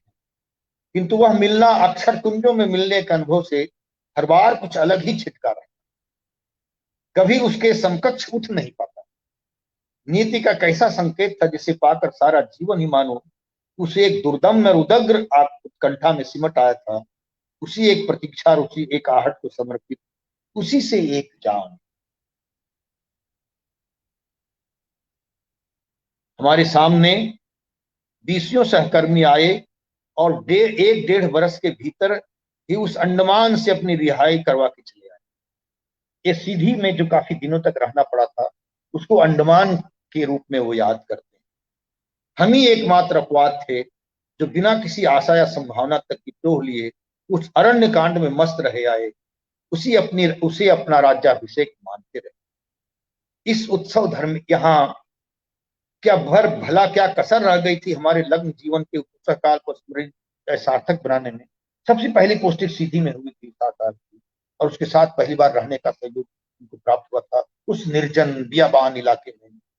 इसमें पर वो लिखते हैं कि पर इस उत्सव धर्मिता का सारा श्रेय मेरी इस निरीह निर्लज्ज काठी को नहीं, उसकी सर्व स्वीकार्य सर्वाश्लेषी अंतरात्मा या की अंतःकरण को थी। कैसी पार्टी होगी उसने मुंबई और सीधे के बीच की वो दुर्लंघ खाइयां, किस बूते। मुझे अपने वेतन का 1/3 हिस्सा अपने माता पिता को भेजना होता था, और उस तंग हाली के चलते कभी कभी नौकरी छूटने की जिद करती तो मैं अड़ जाता। क्या घर चलाने के 8 याम की नौकरी कम है जो तुम अपने सिर पर एक बोझ लादना चाहती हो? थोड़ी सी जो मोहलत तुम्हें नसीब है, उसकी अंतरात्मिक चर्या को जीने की उसे क्यों भी गवा देने पर तुली हो? तुम्हें पता नहीं नौकरी क्या होती है? फिर जब वह बहुत पीछे पड़ी तो निजी तौर पर एमए करा देने का चक्कर चलाया। यह सब ज्योत्सना जी को याद करते हुए, उनके कवि व्यक्तित्व को जब वो याद करते हैं तो कहते हैं ज्योत्सना मूलतः कवि, जन्मजात और सहजिया कवि। ऐसी प्रतिभा और स्वभाव के लिए कैसी भी विचारधारा से जुड़ने की एक सुस्पष्ट सीमा रेखा होती है, जिसका उल्लंघन सृजनात्मकता के लिए आधारभूत स्वातंत्र के मूल्यबोध को घपले में डाल दे सकता है। ज्योत्सना इस विडंबना से सर्वथा मुक्त रही आई। उसका नारीवाद भी किसी आइडियोलॉजी का बंधक नहीं बन सकता था। वह उन्हीं अर्थों में फेमिनिस्ट थी जिस अर्थ में वर्जीनिया वुल्फ और एमिली डिकिंसन जैसी सरीखी कवि कथाकार प्रतिभाएं फेमिनिस्ट कहला सकती। शाह साहब की एक विशेषता यह भी है कि अंग्रेजी साहित्य का भी गहरा अध्ययन है पूर्व यूरोपीय साहित्य का। जब वो भारतीय रचनाकार की तुलना वो वर्जीनिया वुल्फ से करते हैं और एमिली डिकिंसन की उनके साथ करते हैं और उनकी वैशिष्ट का मूल्यांकन करते हैं, यह बहुत ही आत्मिक धरातल पर मूल्यांकन है मित्रों। शाह जी ने इसके साथ मलयज, श्रीकांत वर्मा, श्रीराम वर्मा, विपिन अग्रवाल, गोविंद चंद पांडे, दर्शनाचार्य दयाकृष्ण, प्रोफेसर जेएल मेहता से संबंधित स्मृति को भी शब्दबद्ध किया। शाह जी की यह संस्मरणात्मक कृति स्मरण भी है और आलोचना। इसमें स्मर्यमान के जीवन के कुछ संदर्भ भी नहीं उद्घाटित हुए हैं, उनके रचनात्मक व्यक्तित्व का भी उद्घाटन हुआ है, इसलिए यह समीक्षा। यह कृति अपने भीतर युगबोध को समेटे स्वातंत्र्योत्तर हिंदी साहित्य यात्रा की दिशा और दशा तथा उसका समाज और साहित्य की स्थिति पर पड़ने वाले प्रभाव का मूल्यांकन। इससे रचना की दुनिया के द्वंद्व का भी पता चलता है। शाह जी की भाषा मित्रों बहुत मोहक, वो कहीं ललित निबंध का प्रभाव छोड़ती है तो कहीं दार्शनिक तत्व विवेचन की भांति गूढ़ भी। यह शाह जी की संस्मरणात्मक कृति व्यक्तित्व संपन्न लोगों का स्मरण भी है और युगीन साहित्य का निर्भीक विश्लेषण। इस कृति में शाह जी की सांस्कृतिक दृष्टि का उन्मेष हमें पूरा पूरा दिखाई देता है। मित्रों, बहुत संक्षेप में शाह साहब की कृति का और भी गहराई से विस्तार से विश्लेषण किया जा सकता है। हर एक संस्मरणों पर अलग ढंग से विस्तार से बातचीत की जा सकती है, पर मैंने थोड़े में अपनी बात कहने का प्रयास किया है। अगर अब समय हो तो कुछ बात अगर हो तो पत्र साहित्य के बारे में हम कर सकते हैं क्या? जी जी, एक उसे पते भी पर ले लें, अच्छा भी रहेगा। आ? उसे भी शामिल कर लें इस वक्तव्य में, अच्छा रहेगा। ठीक है।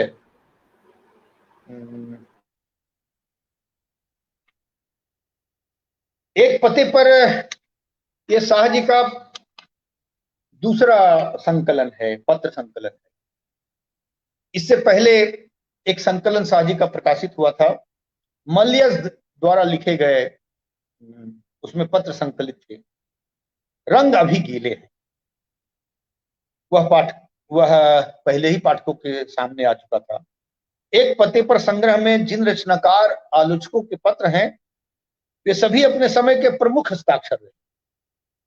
इन पत्रों में शाह के लेखन कर्म और आलोचना कर्म पर भी महत्वपूर्ण टिप्पणियां रचनाकारों और आलोचकों द्वारा की गई।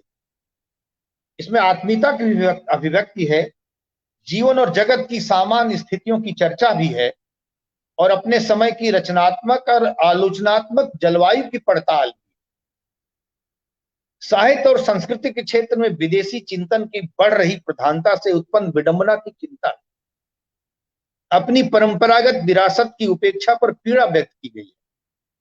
अकादमिक और साहित्यिक संस्थाओं में व्याप्त गुटबाजी से उत्पन्न खिन्नता का इजहार, पत्रकारिता जगत में व्याप्त संकट का उल्लेख भी है।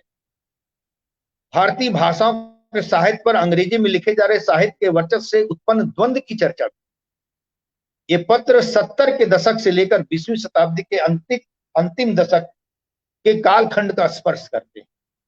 इसलिए इन कालखंडों की राजनीतिक स्थिति पर भी मार्मिक टिप्पणियां। मैं समझता हूं कि डॉक्टर शाह स्वातंत्रोत्तर भारत के उन रचनाकारों में से हैं जिन्होंने अनेक विधाओं में सार्थक और महत्वपूर्ण रचनाओं के माध्यम से साहित्य जगत को समृद्ध किया है। एक रचनाकार की, जैसा कि पहले भी मैंने कहा था, कि एक रचनाकार की सहज अभिप्सा होती है कि वह व्यापक रूप से पढ़ा जाए, सहृदय पाठकों द्वारा और बौद्धिक जगत के सिरमौर द्वारा भी। इस पुस्तक में संकलित रचनाकारों और आलोचकों ने शाह जी की अनेक पत्रिकाओं में छपे आलेखों और उनके उपन्यासों, कहानियों, आलोचना पुस्तकों पर अपने मंतव्य व्यक्त किए। किस्सा गुलाम डॉक्टर शाह का एक चर्चित उपन्यास रहा है। उस पर अज्ञेय, जैनेन्द्र, अशोक सक्सेरिया की टिप्पणियां उल्लेखनीय। अज्ञेय हालांकि किस्सा गुलाम को एक अखंड निकाय के रूप में निर्मित उपन्यास नहीं देखते, पर वे इस बात से आश्वस्त हैं कि किस्सा गुलाम ने हिंदी उपन्यास में कुछ जोड़ा है और जीवंत चरित्र दिए। जैनेन्द्र को किस्सा गुलाम की कथा पर्याप्त विश्वसनीय नहीं लगी। किस्सा गुलाम में दो संस्कृतियों के अनमेल को विवाह द्वारा मेल दिखाकर जो कथा कही गई है, वह विश्वसनीय नहीं जान पड़ती है, ऐसा जैनेन्द्र लिखते हैं अपने पत्र। उपन्यास का अंत भी जैनेन्द्र को सपाट लगता है। अशोक सक्सेरिया को किस्सा गुलाम एक बुद्धिजीवी द्वंद्व का उपन्यास प्रतीत होता है। मलयज के अधिकांश पत्रों में डॉक्टर शाह के आलोचनात्मक लेखन की प्रशंसा। डॉक्टर शाह की कल्पना पत्रिका में प्रकाशित आलेख को पढ़कर 12/9/1971 के पत्र में मलयज अपने उद्गार व्यक्त करते हैं कि आपके ऐसे लेखों के रहते किसी को यह कहने का दुस्साहस नहीं होना चाहिए कि आज की आलोचना कमजोर। ये बहुत महत्वपूर्ण टिप्पणी है। मलयज स्वयं ही गंभीर आलोचक रहे हैं, इसलिए उनके कथन का अपना महत्व है। डॉक्टर शाह ने जिन विधाओं पर लेखनी चलाई है, उनमें निबंध विधा भी। श्रीलाल शुक्ल उनके निबंध संकलन शैतान के बहाने और आड़ू का पेड़ के अनूठेपन की चर्चा करते हैं। लिखते हैं अपने पत्र में कि निबंधों की कोटि अनूठी है। जो एक बार आपके निबंध का आस्वाद ले चुका हो, अर्थात मैं, वह निश्चय ही कुछ और की पुकार लगाए। डॉक्टर शाह जनसत्ता में भी पाक्षिक स्तंभ लिखते रहे हैं। श्रीलाल शुक्ल उसके बौद्धिक स्तर की तारीफ करते हुए यह अनुभव करते हैं कि वह सामान्य पाठक से थोड़ा दूर है। डॉक्टर नामवर सिंह भी डॉक्टर शाह के आलोचनात्मक लेखन पर सकारात्मक टिप्पणी करते हैं। लिखते हैं कि प्रसाद, निराला और पंत की लहर संबंधी कविताओं का तुलनात्मक विश्लेषण आलोकप्रद। प्रसाद की आरंभिक कविताओं से जो उदाहरण आपने चुने हैं, उनसे वस्तुतः प्रसाद पुनर्जीवित हो जाते हैं। आधुनिक संवेदना के प्रख्यात कथाकार कृष्ण बलदेव वैद्य ने डॉक्टर शाह के डायरी, साहित्य, उपन्यास और पत्र साहित्य पर अपनी बेबाक राय दी है। अकेला मेला की भाषा के खुलेपन,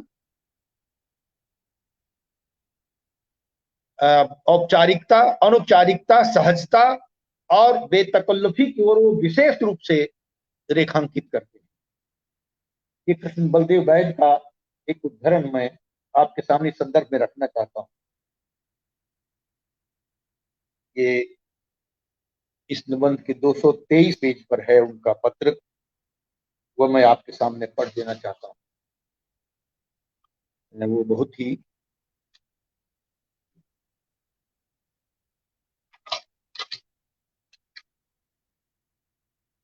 पिछले 3-4 दिनों से आपके अकेले मेले में घूम रहा हूं।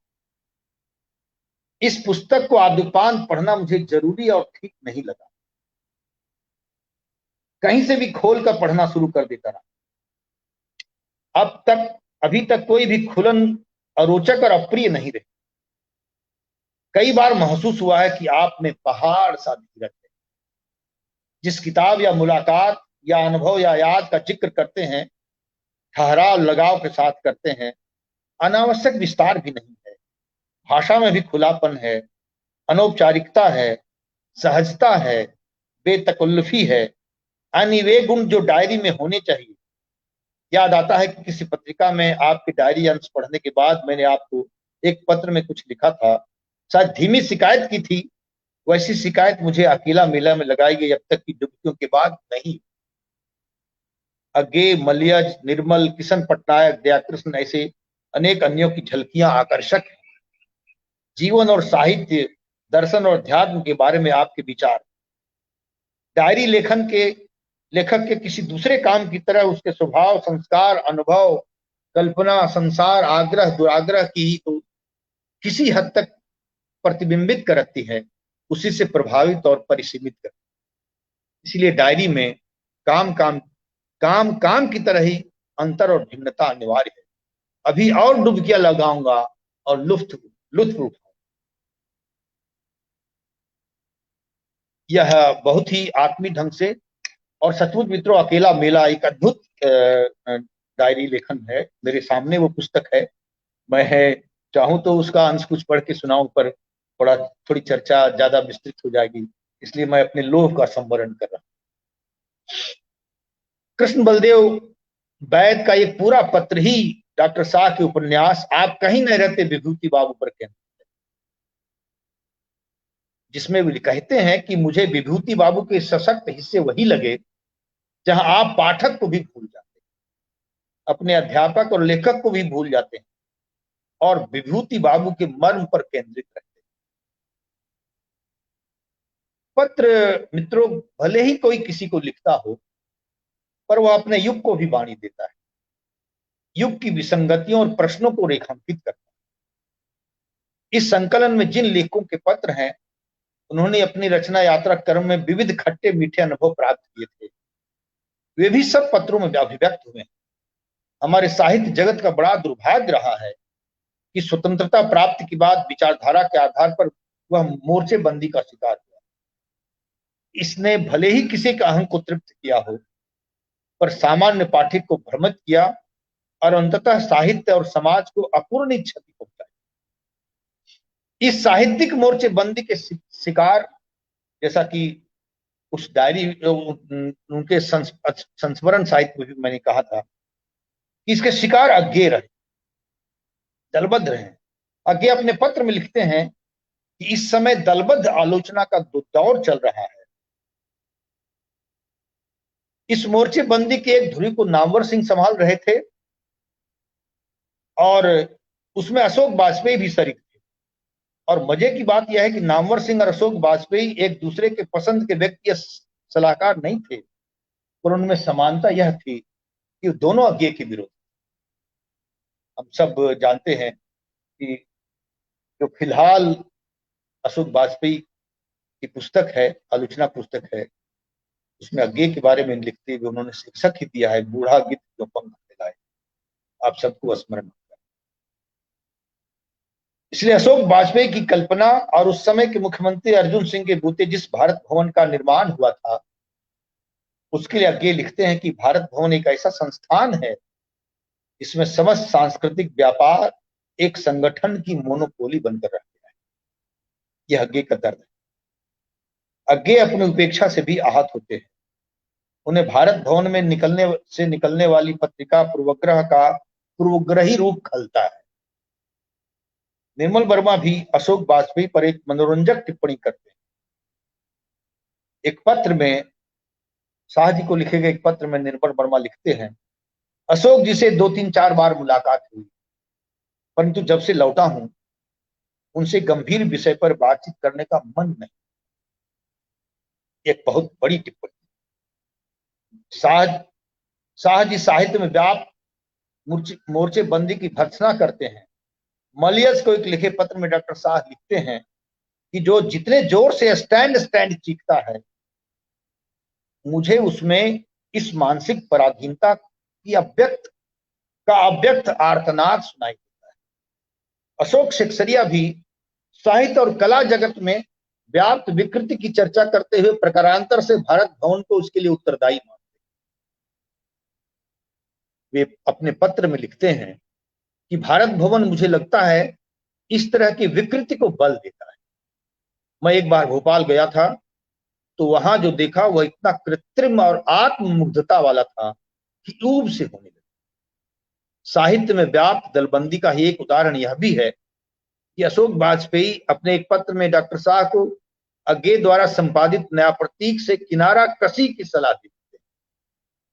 एक दूसरे पत्र में लिखते हैं, नया प्रतीक से जो आपका संबंध है यों भी वह खेमा परख है, उससे व्यर्थ की बदनामी और गलतफहमी भर हो रही है, इसलिए आपको इस बारे में पुनर्विचार करना चाहिए।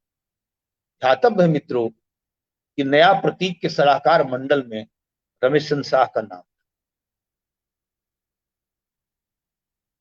ध्यातव्य है कि डॉक्टर शाह नया प्रतीक के सलाहकार थे और अशोक वाजपेयी आज्ञे के घोर विरोधी।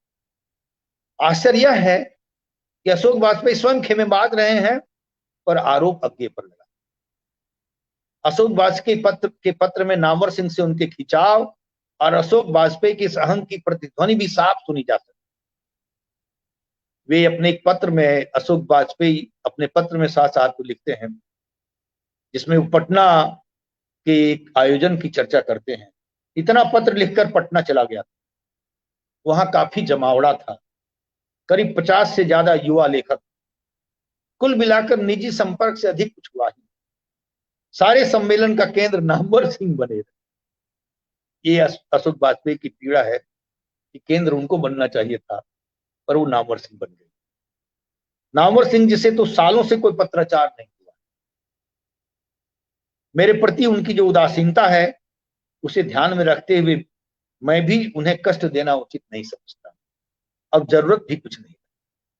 अब ये जो बड़े साहित्यकार, तथाकथित बड़े साहित्यकार जिनको हम कहते हैं, उनकी जो कुंठा है, उनके व्यक्तित्व का जो दोहरापन है, वो उनके खुद के पत्रों से झांकता दिखाई देता है। शाह साहब उसको पाठकों के समक्ष रखकर सब कुछ स्पष्ट कर देना चाहते हैं। अशोक वाजपेयी खेमे बंदी धुरी रहे हैं, इसका पता यशदेव शैल्य के भी एक पत्र से लगता है। यशदेव शैल्य बड़े दर्शन शास्त्री थे, जिनका शाह साहब से बड़ा निकट का संपर्क रहा है। मैंने पाया है, वो लिखते हैं शाह साहब के पत्र में, मैंने पाया कि साहित्यकार, कलाकार प्राय सभी पूर्वग्रस्त अखाड़ेबाज होते हैं। अशोक जी भी हैं। डॉक्टर विद्यानिवास मिश्र के पत्रों से भी तत्कालीन साहित्यिक समाज में मोर्चेबंदी, शिविरबद्धता का संकेत मिलता है।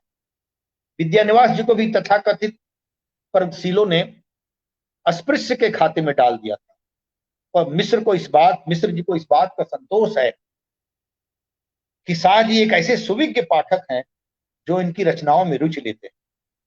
मित्रों, ध्यातव्य है कि बहुत ही आत्मीयता के साथ अपनी आलोचना पुस्तक में भी, अपनी डायरी में भी कई जगह शाह साहब ने विद्यानिवास जी को याद, और विद्यानिवास जी के की स्मृति में होने वाले समारोह में वो बराबर जाते हैं, जो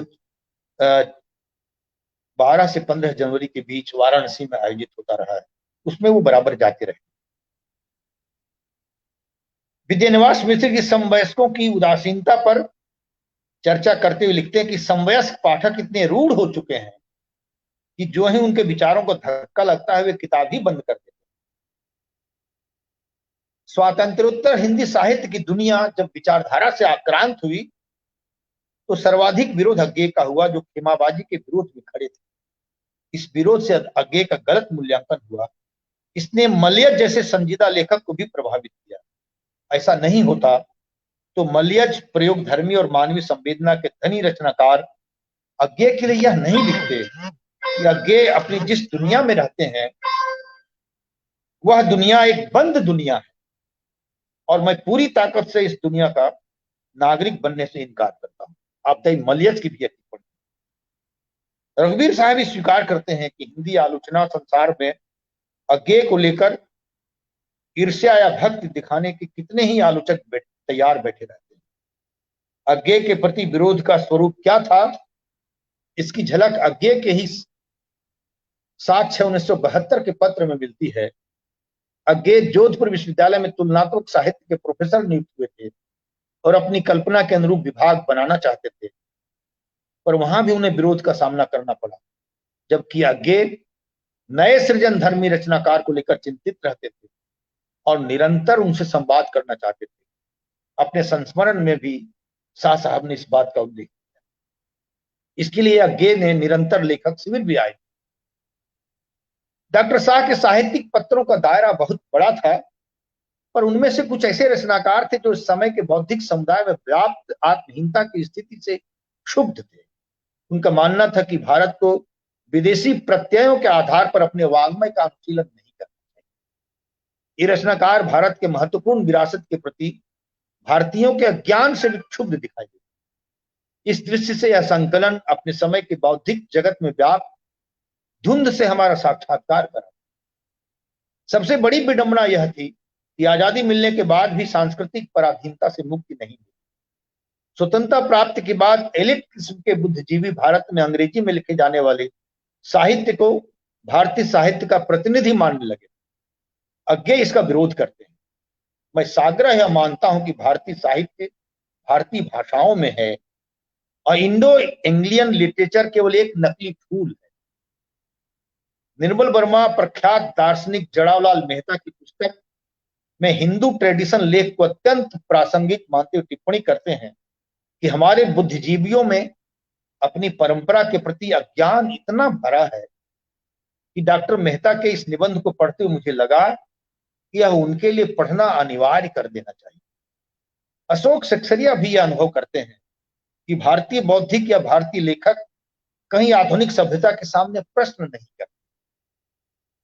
जो करते हैं उन्हें पुरातन पंथी कह दिया जाता है, जबकि एक भारतीय बौद्धिक या लेखक का यही दायित्व है।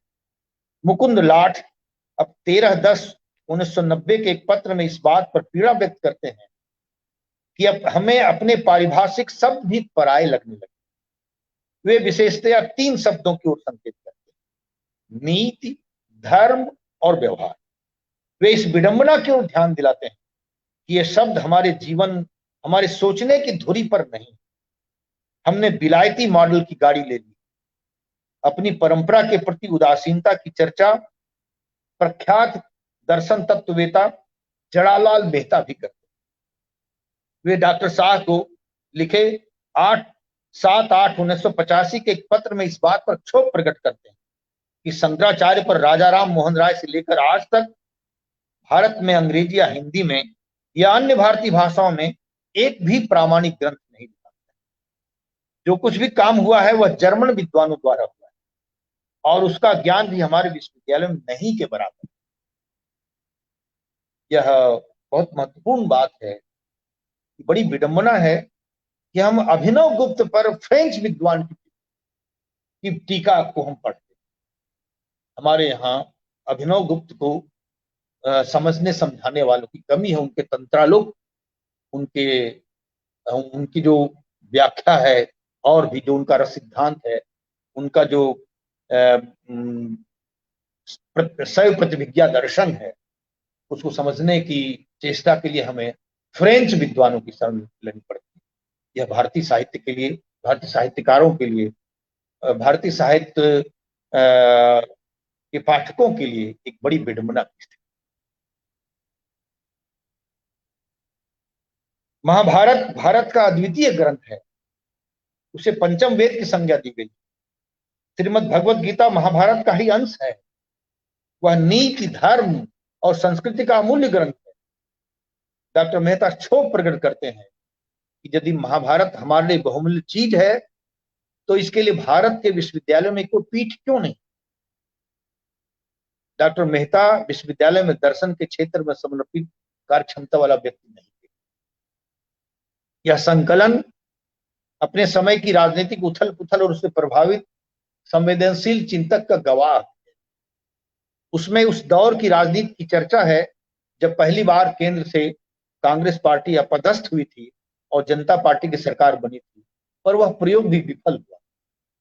9/10/1980 के एक पत्र में निर्मल वर्मा देश की राजनीतिक स्थिति पर चिंता प्रकट करते हैं और स्थिति को निराशाजनक बताते हैं। देश की राजनीतिक स्थिति कुछ इतनी डिप्रेसिंग है, ना अपने रोल, ना अपने देशवासियों की हालत के बारे में कुछ समझ आता है। जनता पार्टी की जीत से उन परिवर्तनकामी लोगों में उत्साह का संचार हुआ था जो कांग्रेस की तानाशाही प्रवृत्ति से क्षुब्ध थे, पर जनता पार्टी बिखर गई और फिर से लोकसभा चुनाव की स्थिति उत्पन्न हुई। इससे स्वतंत्र चेतना बुद्धिजीवियों को निराशा हुई। इस निराशा की अभिव्यक्ति निर्मल वर्मा के पत्र में शायद आने वाले चुनावों का काला अपशकुन या मेरे भीतर एक विषाक्त सी जड़ता या शायद बांझपन का बोझ है जो मुझे गहन विरक्त में डाल देता है। मैं कभी कभी सोचता हूं 50 वर्ष बाद जब कोई नया लेखक हमारे इन दिनों के बारे में सोचेगा तो शायद उसे ग्रेट डिप्रेशन से अधिक कोई दूसरा उपयुक्त शब्द नहीं सोचेगा। जैनेन्द्र के 23/7/1979 के पत्र में एक पूरे युग की चिंता है। जैनेन्द्र अहिंसा के समर्थक थे और चारों ओर बढ़ते हुए हिंसा पर बढ़ते हुए भरोसे को देखकर वे गहरी चिंता व्यक्त कर रहे हैं। इस संकलन के कतिपय पत्रों में कुछ ऐसे बिंदुओं को भी संकेत किया गया है जो आज भी उतना ही ज्वलंत। निर्मल वर्मा अपने 19/7/2004 के एक पत्र में दिल्ली से प्रकाशित चिंतन सृजन पत्रिका में छपे डॉक्टर शाह के नायपाल पर आधारित लेख की चर्चा करते हैं और नायपाल के निष्कर्षों से अपनी सहमति जताते हैं कि अरब के बाहर जिन देशों के लोग पिछली शताब्दियों में मुसलमान बने उनके चारित्रिक सिजोफ्रेनिया यानी विखंडित मानसिकता के बारे में नायपाल ने बहुत सटीक और मौलिक बातें कही। विशेषकर उन मुसलमानों की स्थिति काफी विडंबनामय है जो रहते एक धार्मिक समुदाय के बीच में हैं जैसे भारत में और अपनी आस्था का स्रोत सीमा पार अरब देशों में पाते। नायपाल ने इसका गहरा विश्लेषण किया है एन एरिया ऑफ डार्कनेस में और जो उन्होंने वुंडेड सिविलाइजेशन पुस्तक लिखी उसमें जिस पर उनको काफी आरोप भी झेलने पड़े थे और जब वहां उनको बुलाया गया था, मुझे याद है उनको बुलाया गया था बंबई में उनके स्वागत के लिए, तो उसमें गिरीश कर्नाड उपस्थित थे और गिरीश कर्नाड ने को नाटक पर बोलने के लिए कहा गया था, पर उन्होंने नाटक पर न बोलकर वुंडेड सिविलाइजेशन को आधार बनाया और उन्होंने नायपाल पर बड़ी तीखी टिप्पणी की। उससे नायपाल बहुत निराश हुए थे और उसके बाद जो गए फिर भारत जाके लौटे नहीं। यह हमारे युग की बड़ी विडंबना है कि हम कैसे एक दृष्टिकोण विशेष को ही महत्व देते हैं और एक वही आत्मद्रोही मानसिकता के धरातल पर हम व्यवहार करते हैं। शाह जी को लिखे गए पत्रों में उनके लेखन की चर्चा तो है, साथ ही उनकी जीवन संगिनी और अपने समय की समर्थ लेखिका ज्योत्सना मिलन के लेखन पर भी सकारात्मक टिप्पणियां। प्राय सभी पत्र लेखकों ने ज्योत्सना जी के कुशल व्यवहार, स्नेहिल व्यक्तित्व की चर्चा की है, साथ ही उनके लेखन की प्रशंसा की। यशदेव शैल्य, कृष्णा सोबती, तेजी ग्रोवर जैसे लेखिकाओं के रहते ज्योत्सना जी को यशदेव शैल्य मिली प्रतिष्ठा पर अपनी प्रसन्नता व्यक्त करते हैं। ज्योत्सना जी को यह प्रतिष्ठा मिली जिसकी वो सचमुच अधिकारिणी, यह जानकर प्रसन्नता हुई। कृष्ण बलदेव वैद के एक पत्र में ज्योत्सना जी के निधन पर संवेदना प्रकट की गई। ज्योत्सना जी को कई साल और यही रहना चाहिए था, लेकिन लाई हयात आए, गजा ले चली चले, अपनी खुशी न आए, न अपनी खुशी चले। यह जो मृत्यु, एक जीवन और मृत्यु का जो एक आंख मिचौनी का संबंध है, उस पर एक जिस शेर को कोट करते हुए कृष्ण बलदेव वैद जीवन के सत्य की ओर संकेत करते हैं। पर वो कहते हैं कि ज्योत्सना जी का जो सबसे बड़ा गुण था उनका सहज भोलापन था। इस प्रकार मित्रों, बहुत ही संक्षिप्त मूल्यांकन में इन पत्रों में एक मुझे दिखाई देता है कि उसमें आत्मीय संदर्भों की झलक है, युग संदर्भों का उल्लेख है, तत्कालीन राजनीति की विडंबनापूर्ण स्थिति का चित्रण है, विभिन्न लेखकों पर टिप्पणियां हैं, जो टिप्पणियां व्यक्तिगत पूर्वग्रह से युक्त भी हैं और उन्मुक्त विचारधारा के प्रभाव में भी कही गई और उनके बाहर। इस रूप में यह पत्र संकलन अपने युग को, उस समय के लेखकों की मनस्थिति को पूरी तरह व्यक्त करता है। इस संकलन में जिन लेखकों के पत्र संग्रहित हैं वे अपने समय के सशक्त हस्ताक्षर हैं। इस दृष्टि से यह संकलन महत्वपूर्ण दस्तावेज की तरह हमारे साथ बहुत अवसर नहीं है मित्रों, बड़ा लंबा वक्त तक होता, और इन पत्रों के बहुत सारे उद्धरण, लंबे उद्धरण थे, उनको आपके सामने रखा जाना चाहिए था, पर वह ऐसा संभव नहीं हो पाया। पर मुझे लगता है कि बहुत थोड़े में जो मैंने आत्मसात किया अपने भीतर इन दोनों कृतियों को, उसे मैंने व्यक्त करने का प्रयास किया है। सफल हुआ या नहीं वह आप इसका मूल्यांकन करेंगे। और मुझे लगता है कि अर्पण जी ने जो शाह साहब के व्यक्तित्व कृतित्व पर चर्चा करने का जो मुझे अवसर प्रदान किया है, इसके लिए मैं उनका कृतज्ञ हूँ, और शाह साहब का भी कृतज्ञ हूँ कि उनका स्नेह मुझे बराबर मिलता रहा है, अब भी मिल रहा है। कुछ ही दिनों पहले मुझसे उनसे बातचीत हुई, व्हाट्सएप पर तो उनसे मेरा संवाद निरंतर होता रहता है। बराबर वो अपनी कृतियों को मुझे जरूर पढ़ने की सलाह देते हैं और मैं भी मंगाकर पढ़ने की कोशिश करता हूँ। मैंने भी उनके सभी डायरी संकलन पढ़े हैं, पांचों डायरी संकलन मेरे पढ़े हुए हैं। समय मिलेगा तो मैं उन पर, मेरा अलग से लिखने का मन है। एक एक डायरी संकलन पर एक एक पुस्तक अलग से लिखी जा सकती है, बड़ा लंबा निबंध लिखा है। मैंने अकेला मेला पर लिखने के लिए मैंने नोट्स भी लेने शुरू किए थे, पर बीच में इस जिसको कहते हैं गृह कार्य नाना जंजाला ते अति दुर्गम शैल विशाला में वो रह गया है। पर मैं समझता हूँ कि मैं उस पर जरूर लिखूंगा, और क्योंकि वो मुझे बहुत पसंद है। जो उन्होंने उसमें बहुत ही दार्शनिक ढंग से जो विश्लेषण किया है अपने समय का, जो सीख मिलती है बड़े रचनाकार को पढ़ने से, उनके साथ विचार संवाद करने से, वो उसका थोड़ा सा अंश, उसकी बूंद मुझे भी मिली है। मैं उससे भी कृतकृत हुआ हूँ, इसलिए मैं शाह साहब का बड़ा कृतज्ञ हूँ। और आज चर्चा करके उनकी चर्चा करके मैं अपने को धन्य अनुभव करता हूँ। बहुत बहुत धन्यवाद जी। शुक्रिया सदानंद प्रसाद गुप्त जी, इस विषय पर अपने उद्बोधन के लिए। आपने इन दोनों ही विधाओं में शाह जी द्वारा लिखित रचनाओं पर चर्चा की। पूर्व में भी हमने शाह साहब के साथ विभिन्न लोगों के हुए पत्राचारों पर यहाँ कार्यक्रम रखा और एक पते पर पुस्तक से भी कुछ एक पत्रों का वाचन भी हुआ। आवाहयामी मित्रों, एक महत्वपूर्ण पुस्तक है जिस पर विस्तार पूर्वक आज हमने गुप्त जी को सुना। जैसा कि यह नाम से ही स्पष्ट है, मैं आवाहन करता हूं। यह आमंत्रण अपने से ज्येष्ठ आदरणीय को दिया जाता है। विभिन्न महाकाव्यों में, आदि ग्रंथों में हम जो है इस शब्द को और इस शब्द के भली भांति प्रयोग को देखते आए हैं। आवाहयामी जैसी पुस्तक में एक तरह से शाह साहब अपने उन वरिष्ठ लेखकों, विद्वानों को बुलाते हैं। वे उन्हें अपने पास होने से, उनके अपने पास होने से गौरवान्वित महसूस करते हैं। यह एक बड़ी लेखकीय सदाशयता है। मैं इसे एक लेखक की अपनी आत्मिक आस्तिकता भी कहूंगा।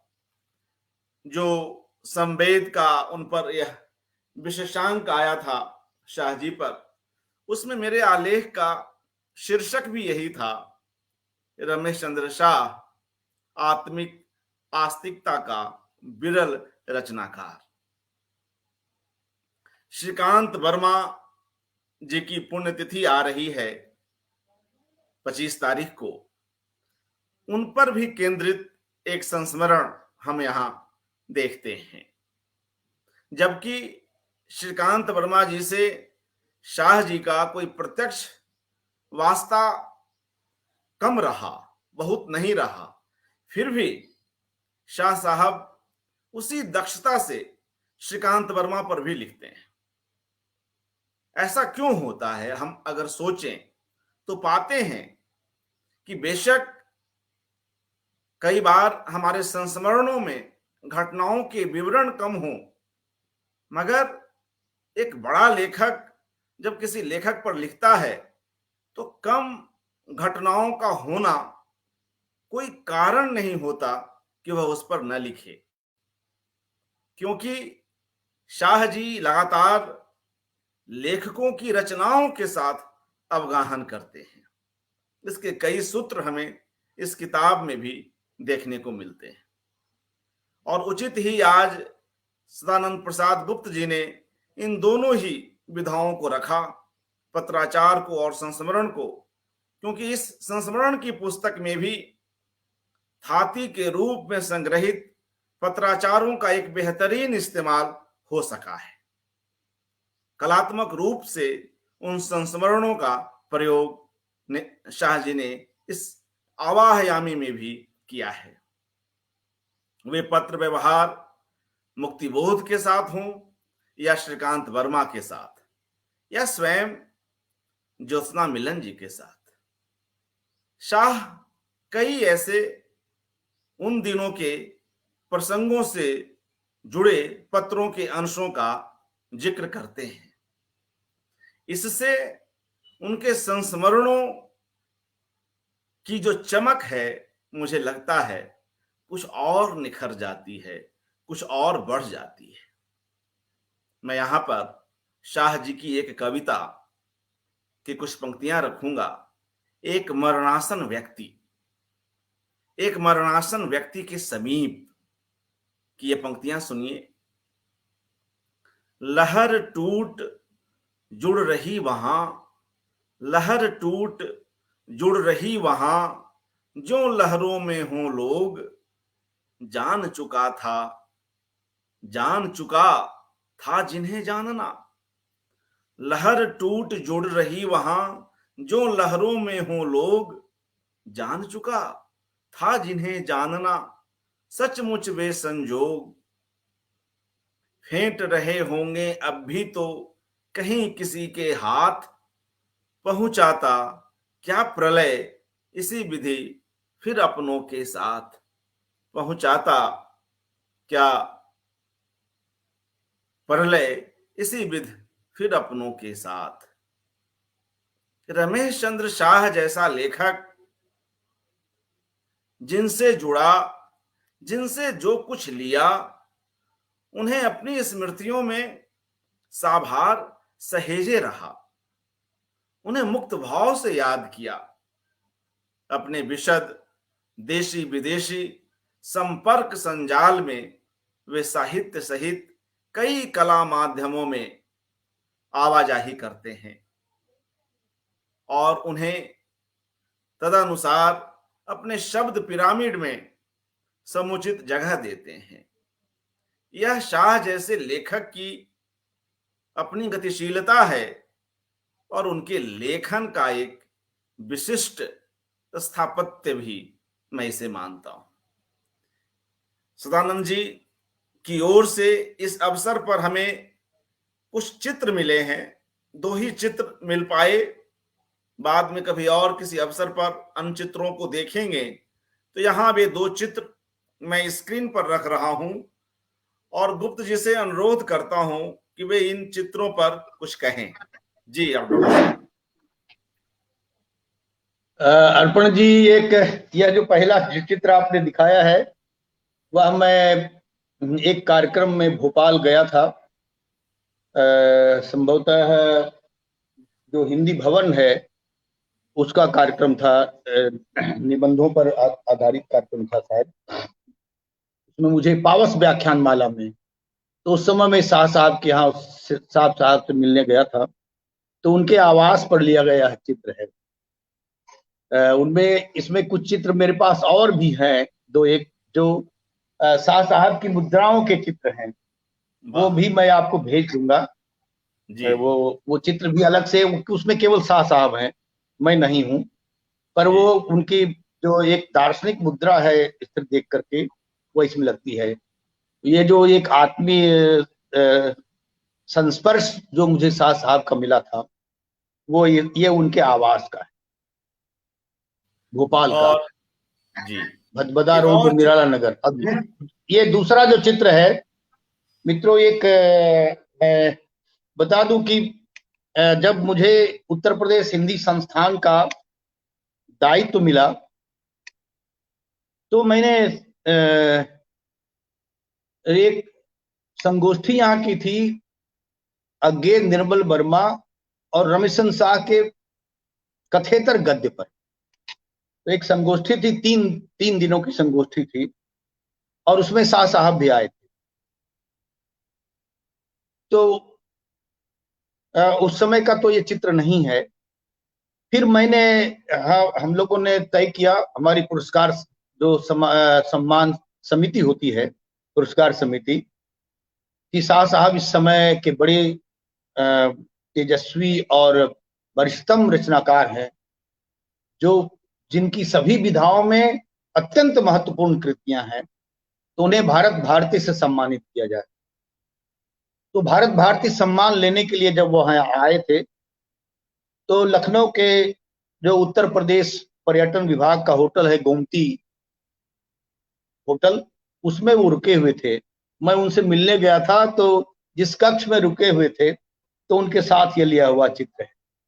तो ये मेरा एक सौभाग्य है कि डॉक्टर रमेश चंद्र शाह को हिंदी संस्थान की ओर से सम्मानित करने का सौभाग्य मुझे मिला। यह भी मैं अपने को धन्य मानता हूँ। एक बड़े रचनाकार के प्रति एक ऋण चुकाने का यह एक अवसर था मेरे द्वारा, क्योंकि वह उत्तर प्रदेश सरकार की संस्था है, घोषित संस्था है, पर मैं उसका कार्य देख रहा हूँ। तो मुझे लगा कि इतने बड़े रचनाकार को उत्तर प्रदेश का जो सर्वोच्च साहित्यिक सम्मान है भारत भारती, वो उन्हें दिया जाना चाहिए। और सर्वसम्मत से हमारी पुरस्कार समिति ने इसको स्वीकार किया, हमने दिया। जी, और अब तो उसी समय का ये चित्र है। जी जी। और अब हम लोग कार्यक्रम के अंत की ओर बढ़ रहे हैं, और क्या अच्छा हो कि जिस आवाहयामी से आज की इस कड़ी की शुरुआत हुई, उसी के एक अंश से इसका अंत हो। मैं यहां पर आवाहयामी में जेल मेहता पर लिखे गए शाह जी द्वारा संस्मरण में एक जगह एक महत्वपूर्ण बात आती है, उसी से इस कार्यक्रम को विराम देता हूं। उस अध्याय में शाह साहब लिखते हैं, कल्पना क्योंकि मूलतः भाषिक होती है, इसलिए हाइडेगर का कहना है कि स्वयं भाषा ही बीज रूप में कविता है। पूर्व प्रक्षिप्त अर्थों का ऐसा आकार जो हमारे वस्तु जगत को प्रकाशित और निर्मित करता है। इसी आधार भूमि पर अनकोट, इसी आधार भूमि पर चिंतक और कवि चिंतन और सृजन के नए रास्ते बनाते हैं। शाह साहब अपने लेखन में उन विचारों को सुचिंतित रूप में आगे बढ़ाते हैं। यह उनके विचारेतर लेखन में भी कड़ीबद्ध रूप में उपस्थित न भी हो, अगर हम उनके उपन्यासों कहानियों की बात करें तो स्पष्ट रूप से उपस्थित न भी हो, जहां इसकी आवश्यकता भी नहीं है, तो ध्वनित अवश्य है। उनके तमाम काल्पनिक गद्य, गोबर गणेश, विनायक, कथा सनातन, आप कहीं नहीं रहते विभूति बाबू जैसे उपन्यासों में भी हम देखते हैं कि उनके पात्र किस तरह से चिंतन मनन करते हैं, किस तरह से अपने अंदर के विभिन्न उद्वेलनों को उठाते हैं, आत्मसंघर्ष भी करते हैं। जितना उनके पात्रों में बाह्य संघर्ष है, उतना ही आत्मसंघर्ष भी है। ऐसे में हम इन विभिन्न कड़ियों में कोशिश कर रहे हैं कि शाह साहब के लेखक के कई कई रूपों से हम कुछ अधिक गहराई से परिचित हो सके। इस कड़ी में डॉक्टर साहब सदानंद प्रसाद गुप्त जी आप उपस्थित हुए और इस विस्तार के साथ, इस आत्मीयता के साथ अपनी बात रखी। आपका हार्दिक धन्यवाद, शुक्रिया। और उन मित्रों का भी नमस्कार जो इन कार्यक्रमों के साथ लगातार जुड़े हुए हैं, जिनकी हमें प्रतिक्रियाएं मिल रही हैं। स्वयं शाह साहब की एक प्रतिक्रिया मैं यहां दोबारा से स्क्रीन पर रख रहा हूं। गुप्त जी, शाह जी लिख रहे हैं कि सचमुच पढ़े और समझे जाने का संतोष हो रहा है आपको सुनकर। और अरे उनका आशीर्वाद है जी। तमाम लेखकों में और हमारे श्रोता दर्शक मित्रों में स्मिता शर्मा जी, शिवदयाल जी, विपिन शाह जी, तारा सिंह, जयश्री पुरवार जी, महेंद्र रंगा जी और तमाम मित्रगण जुड़े हुए हैं। मैं कुछ एक के नाम यहाँ पर नहीं ले पा रहा हूं। उन सभी को एक बार पुनः हार्दिक धन्यवाद। और कुछ ही देर में, लगभग आधे घंटे के बाद हम पुनः मिलते हैं और शाह साहब की एक महत्वपूर्ण कहानी कथावाचक को सुनते हैं। आज जो वाचन कर रही हैं वह स्वयं एक किस्सागो हैं, कहानियां और उपन्यास लिखती हैं। शर्मिला जालान जी से हम शाह साहब की कहानी सुनेंगे और उस कहानी पर भी कुछ चर्चा होगी। बहुत बहुत धन्यवाद सदानंद प्रसाद गुप्त जी इस जोड़ने के लिए और इस तरह से अपनी बात रखने के लिए। आभार। नमस्कार। नमस्कार।